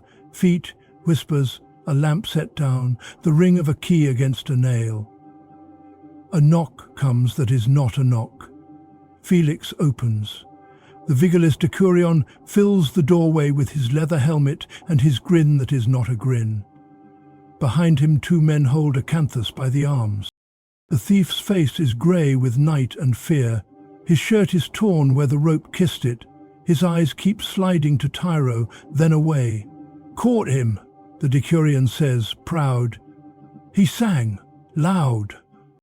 He shakes water from his cloak onto the step and does not notice. Also found a room with teeth and boards. Pretty tools, good for my captain, good for a tale. Felix does not let the pride flood his floor. "Names?" he asks. "Enough," the Decurion says. "Soft shoes ran, we will find him." The cutter came at the hour we said. He brought more boards, fool. He jerks Acanthus forward like a sack. This one tried to lead us off the boy, brave, stupid, or both. Acanthus tries to stand straight. His lips are cracked white. "I told them I took the spoon." He pulls breath. "I told them I learned to whistle. I told them to leave your door out of it." Felix does not praise and does not scold. He looks at Julia Livia, who has come to the hall, with her veil half thrown back and her mouth already set for the day. "The watch wants a show," the Decurion says, frank. "We drag mouths from their beds. We like to show why." He tilts his head toward the street. "You bring your rod, we bring our rope. Your neighbors open shutters. We all prove that the law has a face." Julia Livia thinks, and her thinking shows only at the corners of her eyes. A show cleans a street and dirties a house. But a show also warns the ring that this door is not cheap. "Outside," she says at last, bitter and cold. "Not in my hall." The back lane. Felix does not argue. He cannot soften every hard choice. He can only place it where it hurts least and heals most. They move to the lane. Morning light is a thin slice. Damp stone holds night in its pores. Windows open like eyes that pretend not to look. An old woman coughs behind a cloth. A child points and is pulled back by a wrist. The Vigiales men tie a post rope across the lane. Acanthus stands in the centre with his hands bound in front, not high. This is not a killing, it is a telling. The Decurion raises his staff and calls names that make men stand straighter in nearby doors. He does not call the lady's husband's name. He is not a fool. Felix holds the house rod. It is short and thick, with a bone handle that time has polished. He hates it. He learned under it. He uses it because Rome understands only what it can hear hit wood. He looks at Acanthus and speaks low, just for the man and the rod. 3, he says, not 10. You are not one of ours, but you bled to spare a boy. The city must hear. It will not hear long. Acanthus nods once. He swallows. He sets his feet. Felix brings the rod down. It is a sound that carries, the way truth carries, 3 short, clean notes on the skin. Acanthus grunts once and then closes his jaw. The Decurion raises his chin and smiles for the shutters. Rome watches and decides, for an hour, to behave. Julia Livia steps forward with a word made of ice and law. Hear me, she says. Neighbours tilt their heads to catch the thin gold thread of a lady's voice. Locks are changed, wedges are burned, keys are useless. This house feeds the poor at the door when it chooses. It punishes theft, always. That is our law. She sets a single loaf on the step. Her name is cut into the crust with a knife point. It is a coin paid to peace. It is also a shield held up to gossip. The Decurion bows as if this speech were his idea. He signals his men. They haul Acanthus to the side. They do not let him fall. They are not cruel today. They have had their chorus. They want breakfast. Neighbours close shutters. Rome exhales. Back inside, the house breathes in the other direction. The show is done. The inside work begins. Felix lays the rod on a shelf. He does not hang it back on its hook. He does not want it to look like a god. Now, he says, our pain. He looks at Senna. Her jaw is tight, but she does not hide. She steps to the table without being called. I opened the flower, she says, steady. I tied it again. I fed where I should not. It made our store thin and our house careless. I made a hole the ring could use. I did not mean to, but I did. Julia Livia's eyes are brown stones in water. And what stops your soft heart tomorrow, she asks. Senna does not flinch. A rule I can carry, she says, not fear. Fear fades after 3 days. A rule is a weight you can lift again. Felix hears truth when he hears it. He lays out the rule in simple words that even a tired mind can hold. From this day, he says, the store is counted at sunrise and sunset. Vera writes it on a tablet that hangs where all can see. The cook takes what she needs and marks it. Once a week, the lady grants a loaf at the door and writes that too. Anyone who takes more without mark goes to the estates. No rod, no sponge. Feels, Julia Livia repeats, flat as a coin. She is not cruel. She is a steward of her face. Senna nods. She understands the language of kitchens. A steady rule is mercy. A moving rule is a whip dressed as love. She will carry the steady one. She knows the price for breaking it. Felix turns to Daphnis. And you? He asks. Not gentle, not cruel. The old man lifts his head. I slept, he says. Shame a thin film on his voice. Twice, when the deepest hour was heavy, I let a wedge teach my gait. It will not happen again. He meets Felix's eyes like a soldier meets a standard. I ask no soft hand. Felix looks at the cane in Daphnis's fist. He thinks of the ergastulum, the chained sleep, the field lash. He thinks of the gate that must stand like a hinge that will not break until the house itself falls. No soft hand, Felix agrees. But no theatre. You will not sit for a week. You will not eat warm food unless the lady or I put it into your hand. You will sleep standing with the cane across the door. When you have kept a clean week, you will sit on the stool again. When you have kept a clean month, I will ask the lady to give you a blanket for winter with your name stitched in the corner. Julia Livia raises one brow. A blanket with a name is a small crown. It tells a house who is trusted. It tells a man he is seen. It costs little and feeds much. She nods once. Stitched, she says, if the month is clean. Daphnis bows his grey head. No tears, no complaint. He ties the rule around his heart like a rope that keeps a ship from running away. Now Felix faces Tiro. The boy's wrists are raw. His eyes are clear. He would stand for another day if told. He would run if told. He has learned in a day the shape of a man's work.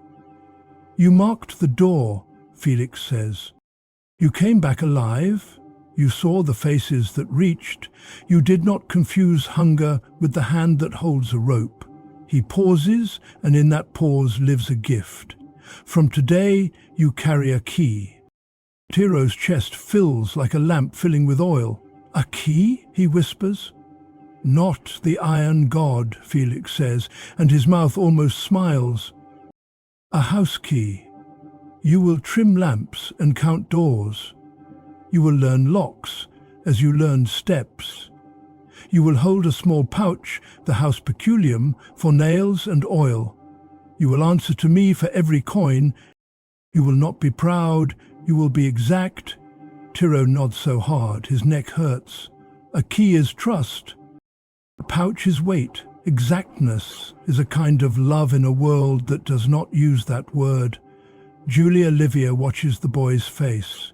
She sees something useful and something dangerous. Useful because a boy who is trusted works like two.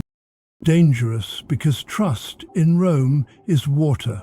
It finds the lowest crack and flows where it wants.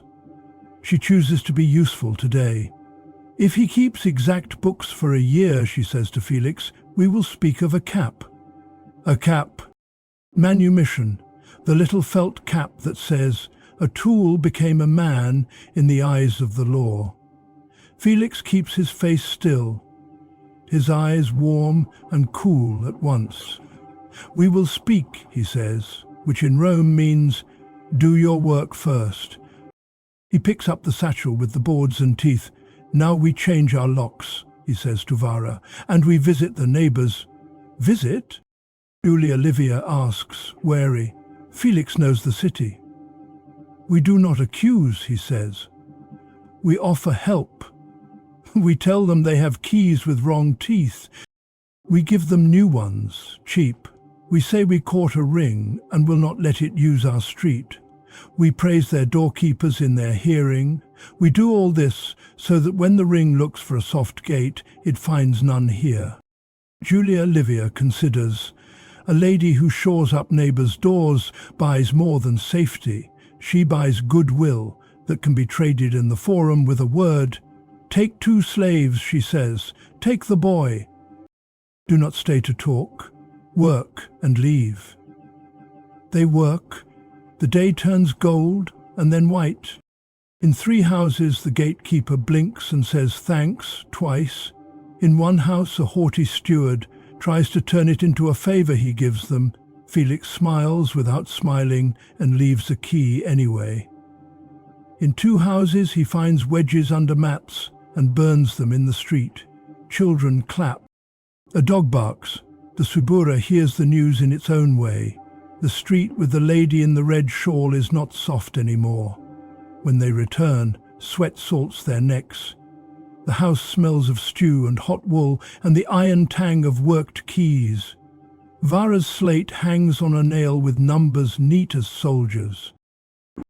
He lists names as if he were selling dates.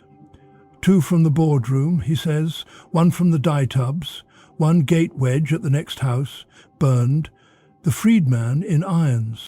The key cutter, with an appointment in a dark room, your lady's name is clean in the station today, my men are pleased. He wants wine. He wants to be asked to supper. He wants to be told he matters. Julia Livia gives him cool water and a look that says, today you were useful. He drinks and takes the look as if it were coin.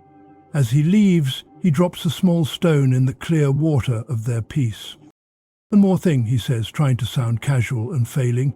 The captain asked, a rumour runs from the forum today about a slave in a great house who struck down a master. People like to talk about that old law again, the one where the whole household pays for 1 knife. Not here, he adds quickly, seeing Julia Livia's face harden. A story only.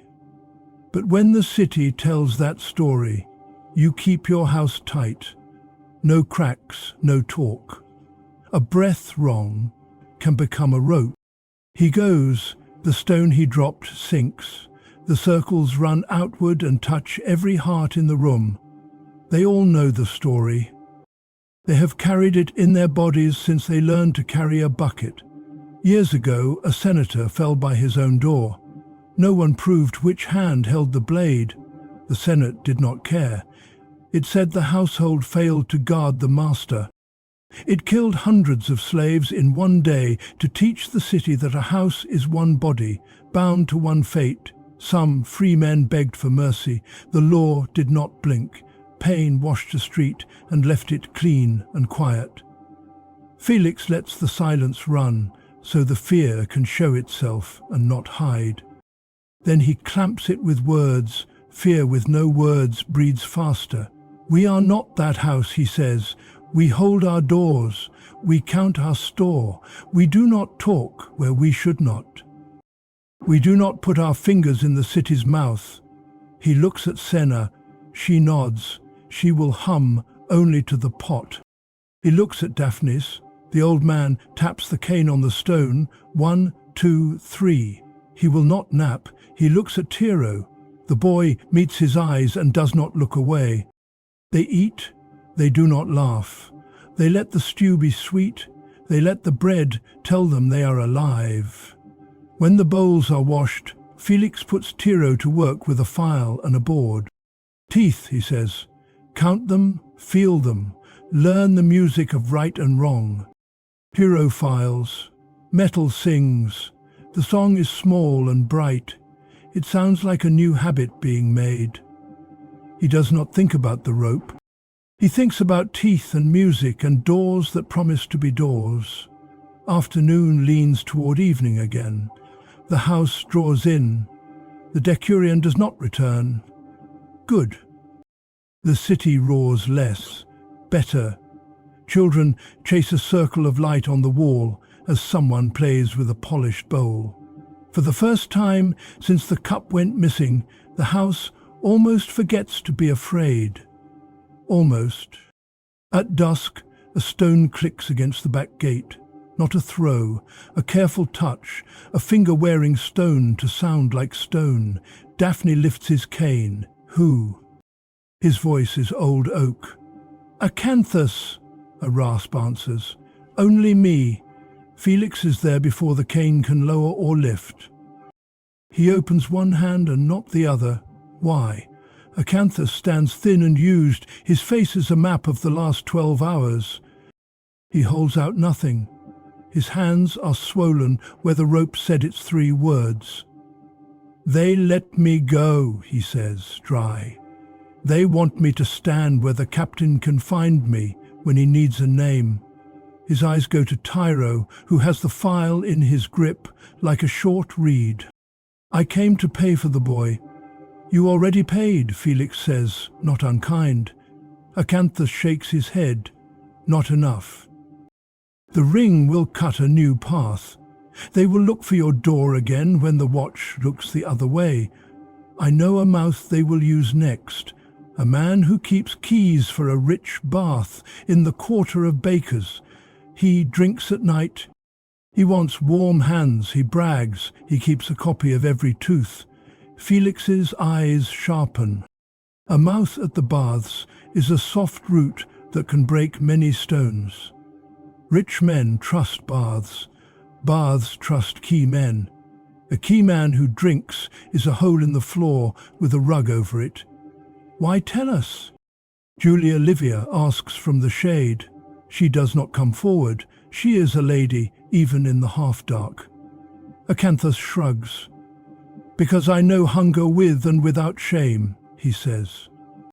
Because the boy did not run just for himself. Because your rod was 3, he turns to go. Because if the ring eats every door, it will eat mine too.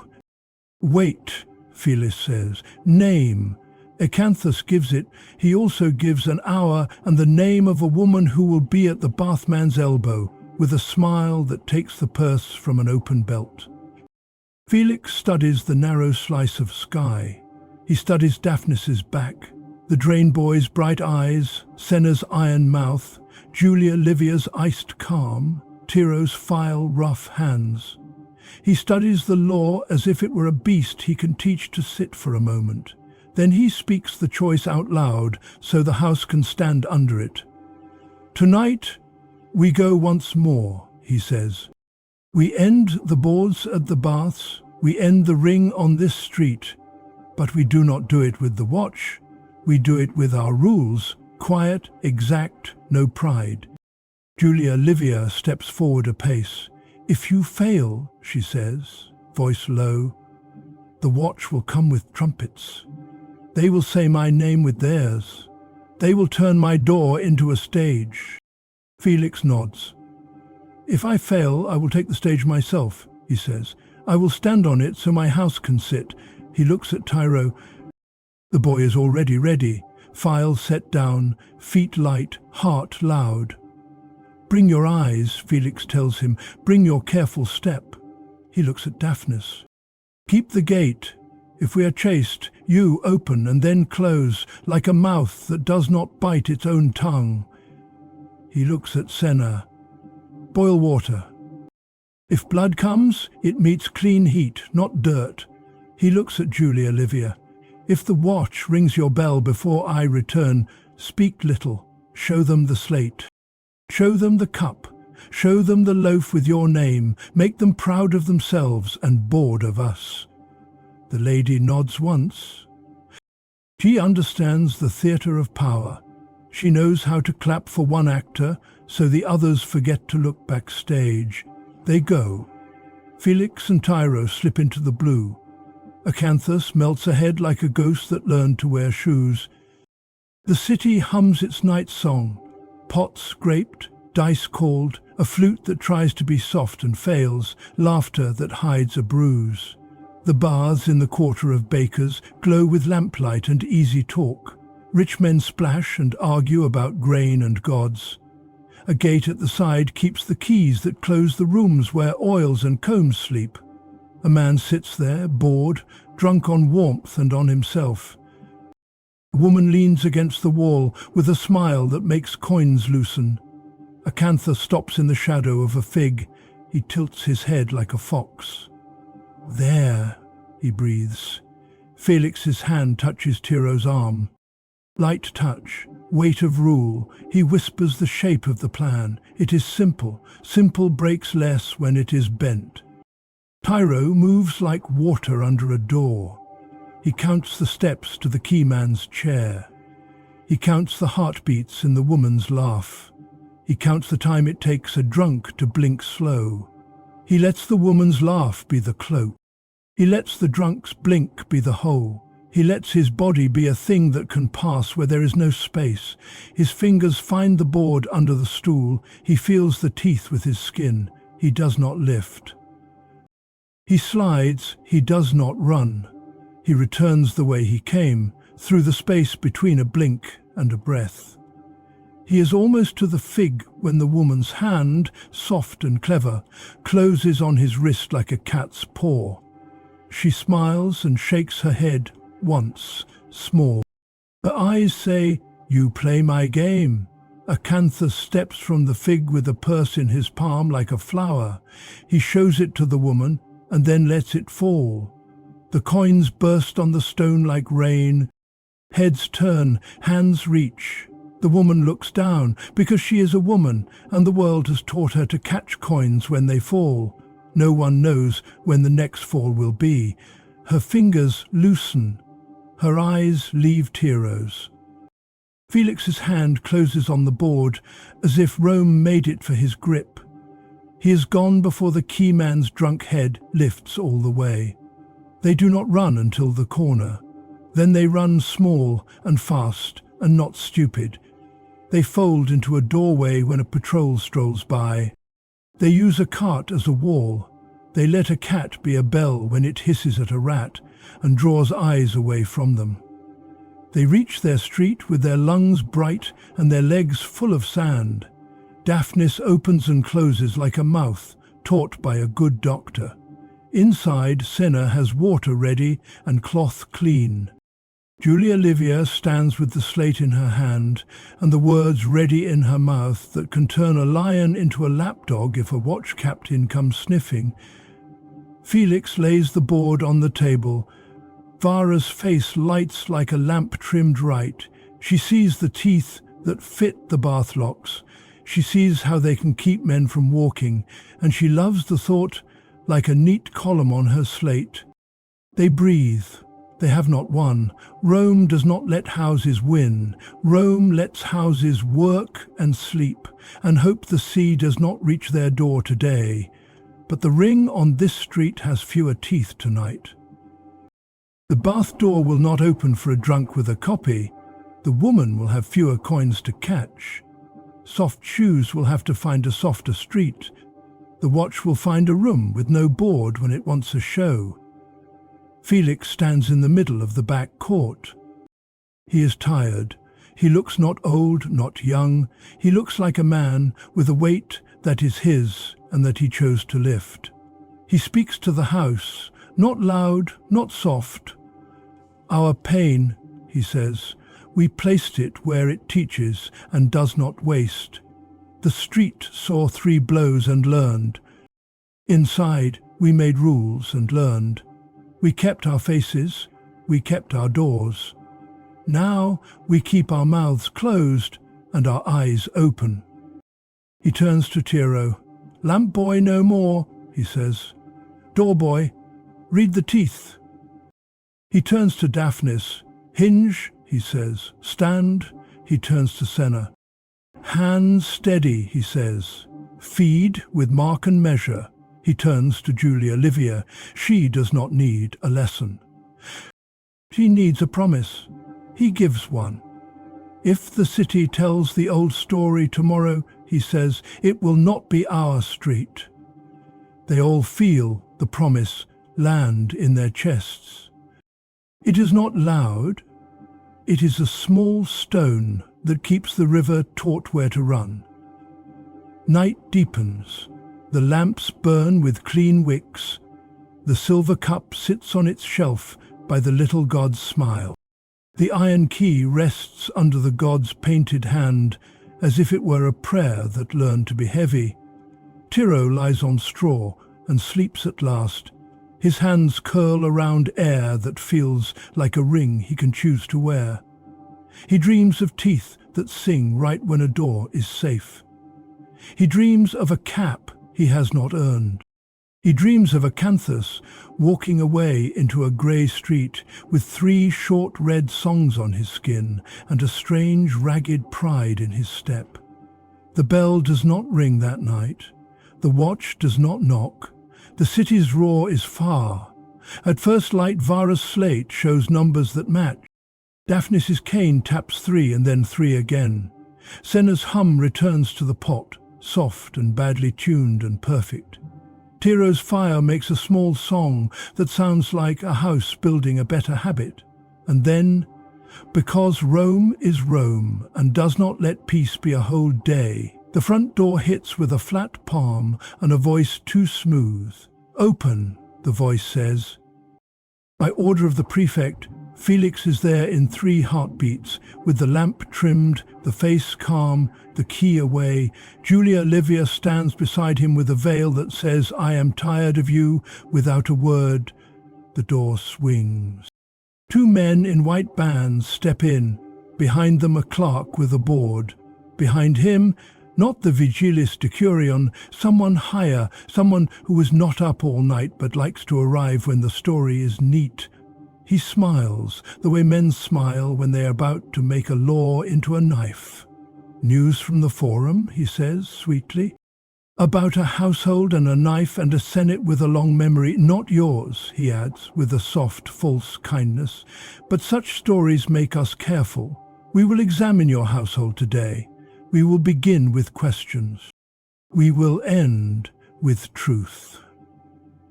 Behind him, out on the street, neighbours lean as if the city itself had hung a curtain and was now pulling it back.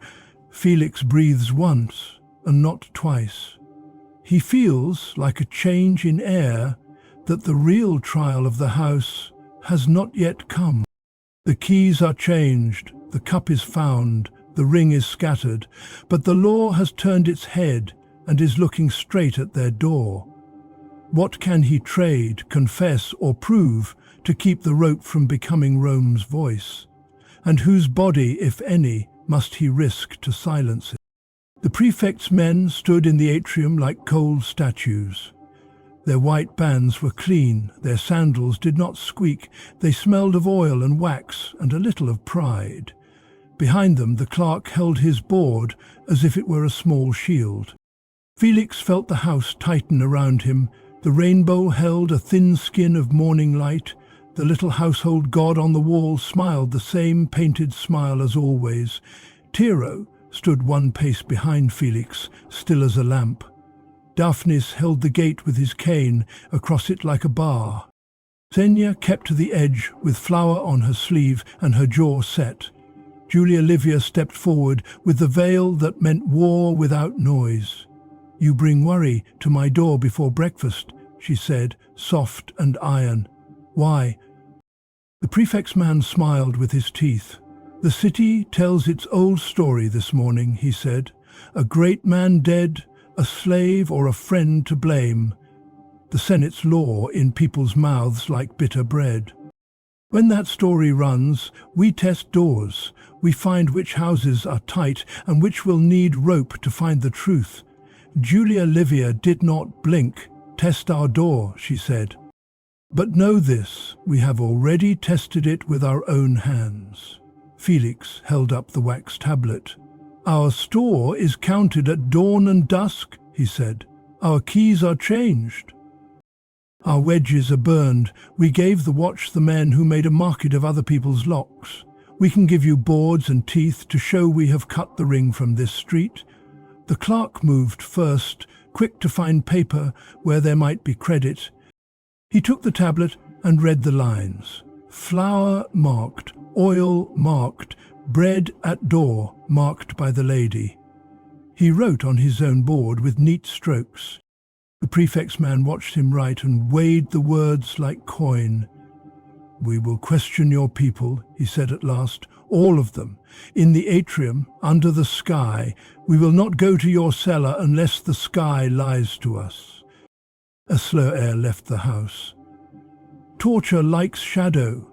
The atrium is a public face. Not mercy exactly, but a measured hand." Felix nodded once. He called the household in order, by task, by place. He put Daphne's last because a hinge must hold till the end. He placed Tyro near the front because clear truth early can line a road.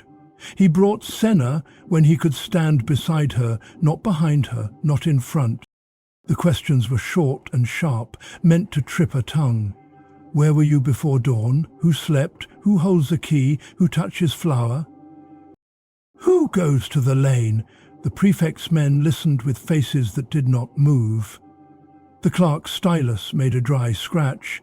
Outside, neighbours tried not to listen and did. Tyro answered like a boy who had been taught to count his breaths. "Lamp duty," he said, "then with Felix and the watch, then the gate, then sleep in my shoes."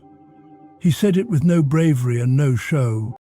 It sounded like stone facts set in a wall. The clerk wrote and did not look up. Senna spoke when it was her turn, and her voice held only iron. "I opened the store without mark," she said. "I tied a bag and fed a mouth in the lane. I broke our rule before it was made. I do not break it now that it has a nail to hang on." The prefect's man watched her eyes. He liked to find shame and press it like a bruise. He did not find shame. He found a rule carried like a weight that fit. He nodded once, very small. He turned to Daphnis last. "Old man," he said, "not kind, not cruel. You keep the hinge. Did you sleep? Damphis did not hide." "Twice," he said. "I slept when the deepest night was thick, and a wedge taught my gait to be lazy. I keep it right now.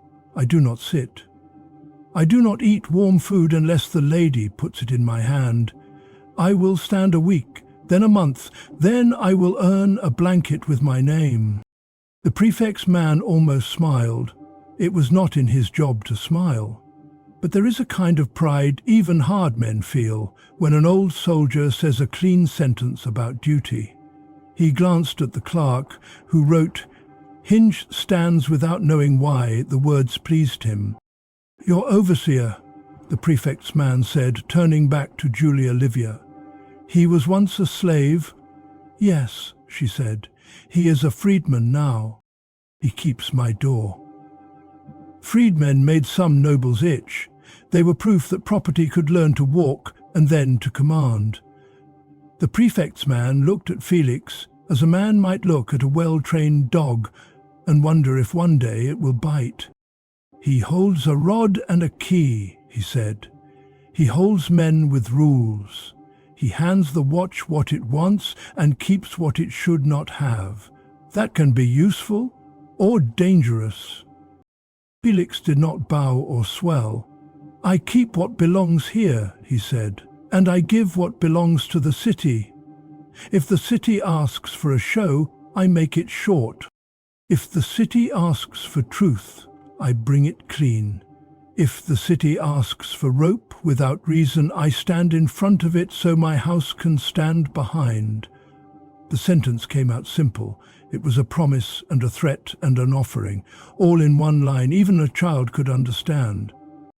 The prefect's man heard all of it, the way a wolf hears a twig snap in 4 places. He let the space sit. He wanted a body to hang a warning on. Not a death, not today, but something that could be pointed to at noon in the forum. We examined a noble household, we found discipline, we found a small fault and corrected it. Go to your tasks. He needed to leave with weight in his hand. He looked at Acanthus, whom the watch had left near the door like a borrowed broom. The thief's face was grey. The marks on his shoulders were red songs he would carry for a week. He had already been beaten in the lane where shutters watched. That price was paid. The city would not applaud the same blow twice. The prefect's man looked at Senna. A woman is an easy lesson when men want to teach hardness, but a woman who feeds under rule is also a shield a lady can use. See? I manage my house by mark and measure. He would earn no coin for striking a shield. His eyes touched Daphnis, then slid away. Rome does not kick hinges while it is standing on the door. He looked last at Tyro, thin, quick, with raw bands on his wrists and a new line in his jaw. A boy with a key makes some men itch. The prefect's man felt the itch. He also felt a city's need. Houses that hold their own gates, spare the watcher's bucket. A boy who learns locks and rules makes fewer fires to run to. He let the itch pass. "Bring me your boards," he said to Felix instead. "The ones with teeth. We will mark them in our station as property returned to order. We will say your street is tight. We will take the freedman who sold shine and the cutter who made teeth. We will stamp their names in clay and make an example." He paused. "We will also take one thing from you," he added, and now the smile came back, because he had found a tax that cost little coin and much pride. "We will take your claim to give bread at the door without the city's name. If you feed under our list, at our hour, so the poor learn to thank Rome and not a lady's whim. Put your loaf under our notice board once a week. If you do so, we will say your charity is lawful and your door proper." Julia Livia's mouth went tight and then relaxed in a way only a trained face can. Bread had been a shield she raised at the hour of her choosing to stop rumour. Now they would pin it to a city board. It would still be a shield, just one with the prefect's stamp in the corner. She bowed the smallest bow a law would accept. "Under your notice," she said, "our loaf will stand." The prefect's man tasted victory and decided it was enough for breakfast. "Good," he said. He flicked 2 fingers. The clerk wrote loaf under notice. The men in white bands looked pleased with their straight sandals. He gestured toward the gate.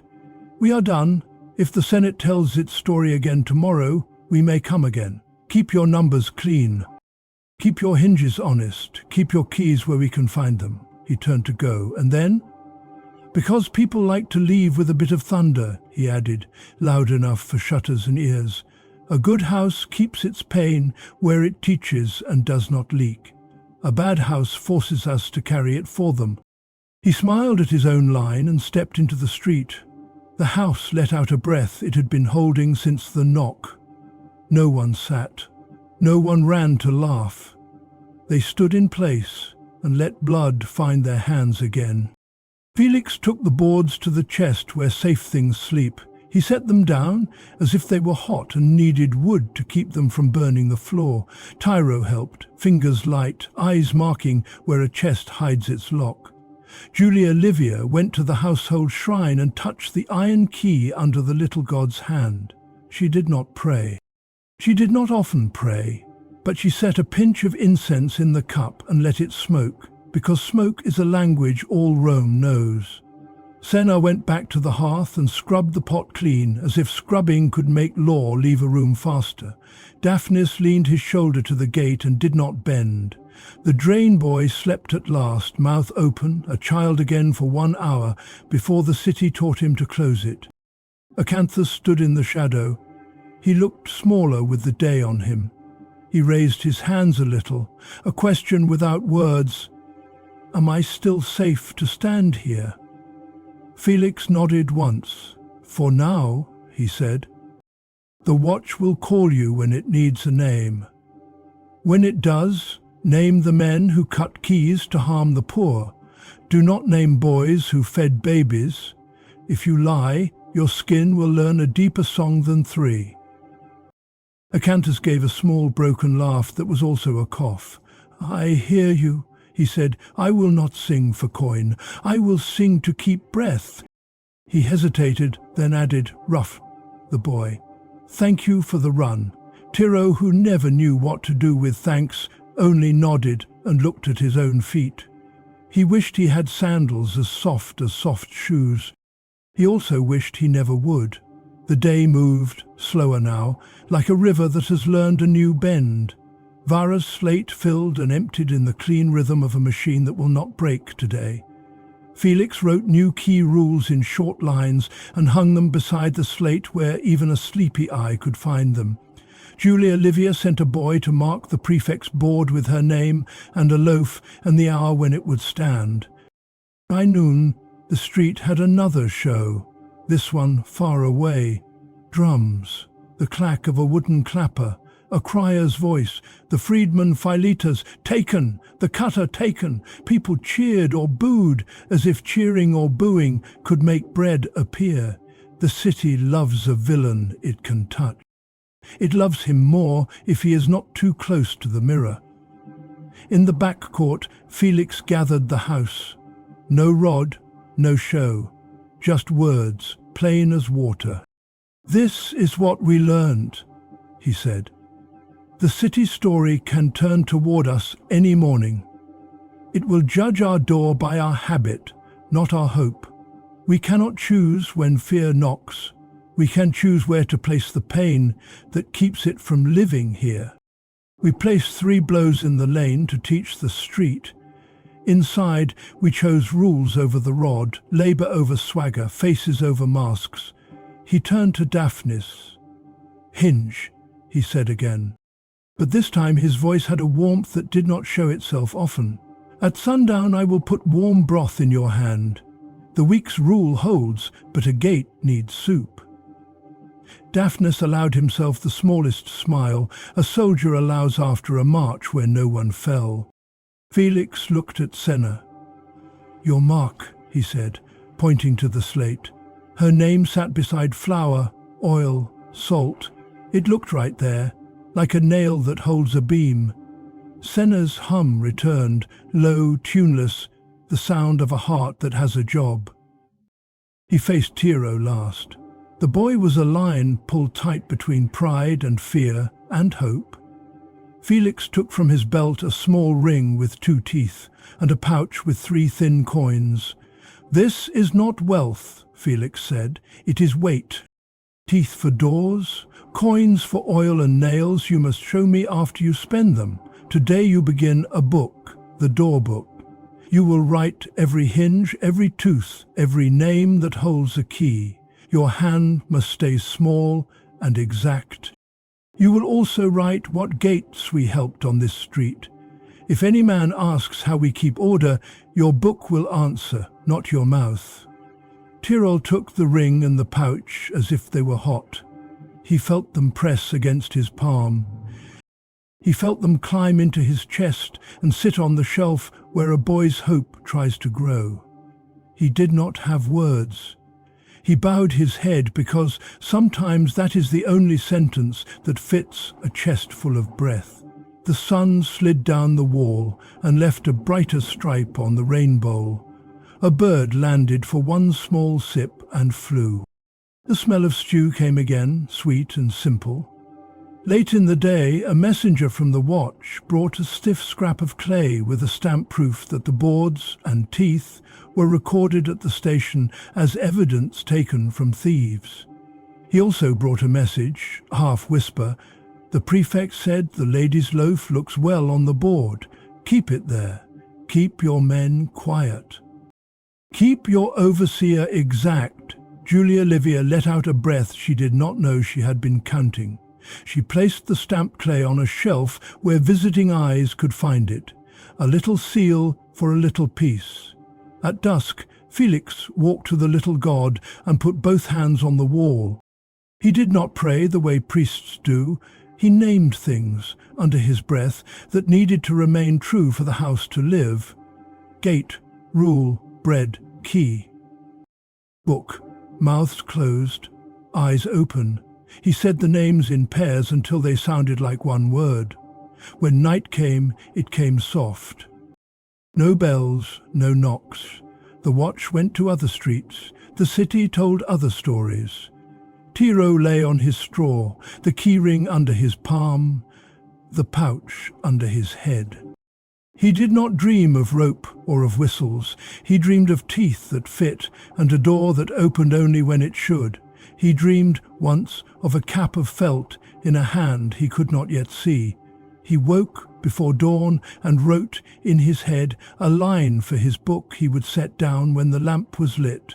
Door book, day 1, the house holds. Days turned, a week, then a month. The rules kept their shape because people carried them. Vara's chalk never ran out. Senna's mark became a habit other hands watched with pride. Daphnis stood a week, then a month. Then Julia Livia gave him a blanket at the gate with his name sewn crooked in the corner by the drain boy.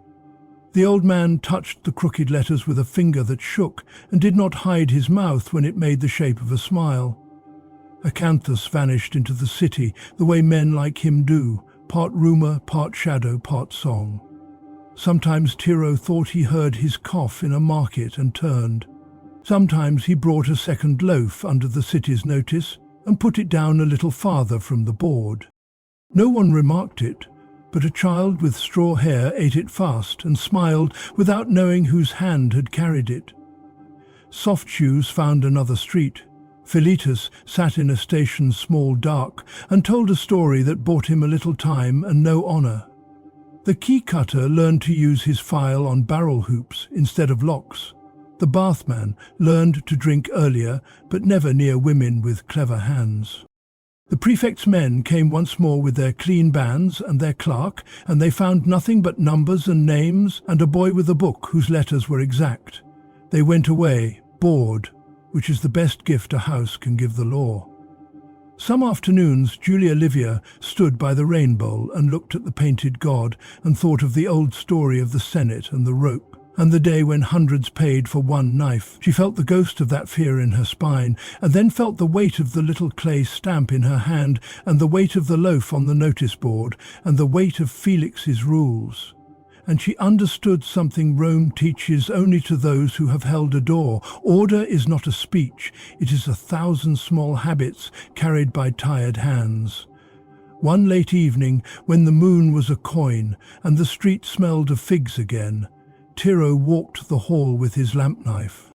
He lifted burnt wick and made flame clean. He paused at the little god and touched the iron key under its hand.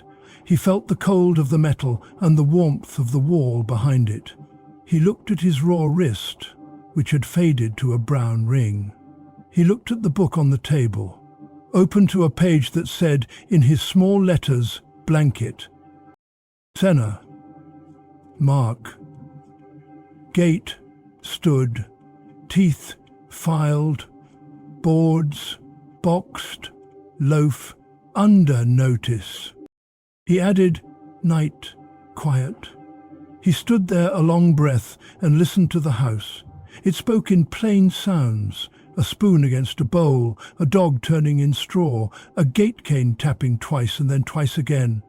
In those sounds lived the hidden world of pain that keeps Rome shining, pain-shaped, counted, placed, where it teaches instead of where it explodes. Not just blows and brands, but the slow ache of being owned, the weight of rules that keep you safe and small at once, the small mercies that do not change the law but make the day bearable. The cost that never reaches the men who boast in the forum. He knew this too. All their care could not change what he was in the eyes of Rome. A slave can keep a door for a lifetime and still be a thing that can speak. The law could turn tomorrow and make the whole house pay for a story told in the wrong place by the wrong mouth. A cat might come, it might not. Hope in Rome is a straight line drawn on a road full of stones.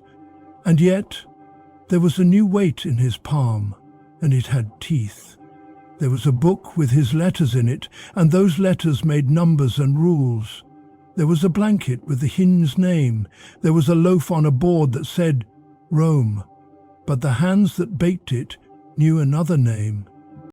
There was a girl who hums and does not hide. There was an old man who stands with pride in his legs. There was an overseer who had been a slave and had learned how to place pain so a house could live. He blew on the lamp, gentle. The flame steadied. He turned the knife and lifted the black wick once more. Outside, the city told other stories. Inside, the house kept its own. That is how Rome stood as long as it did, not by marble and speeches alone, but by hidden rooms where fear was measured, by doors kept by men who would never sit in the Senate, by women who cut rules into bread, by boys who learned the music of teeth and locks before they learned their own name. It is the hidden world of pain behind Roman slave life, ordinary, endless, exact. A place where the body pays the bill for order and where small, stubborn acts of care slip through the cracks like light. Today, the door holds. Tomorrow is another story. And somewhere, in every city that believes it is eternal, a boy stands under a painted god with a key in his palm and asks the oldest question in a house like this. How long can I keep what keeps them safe? And what will it make of me?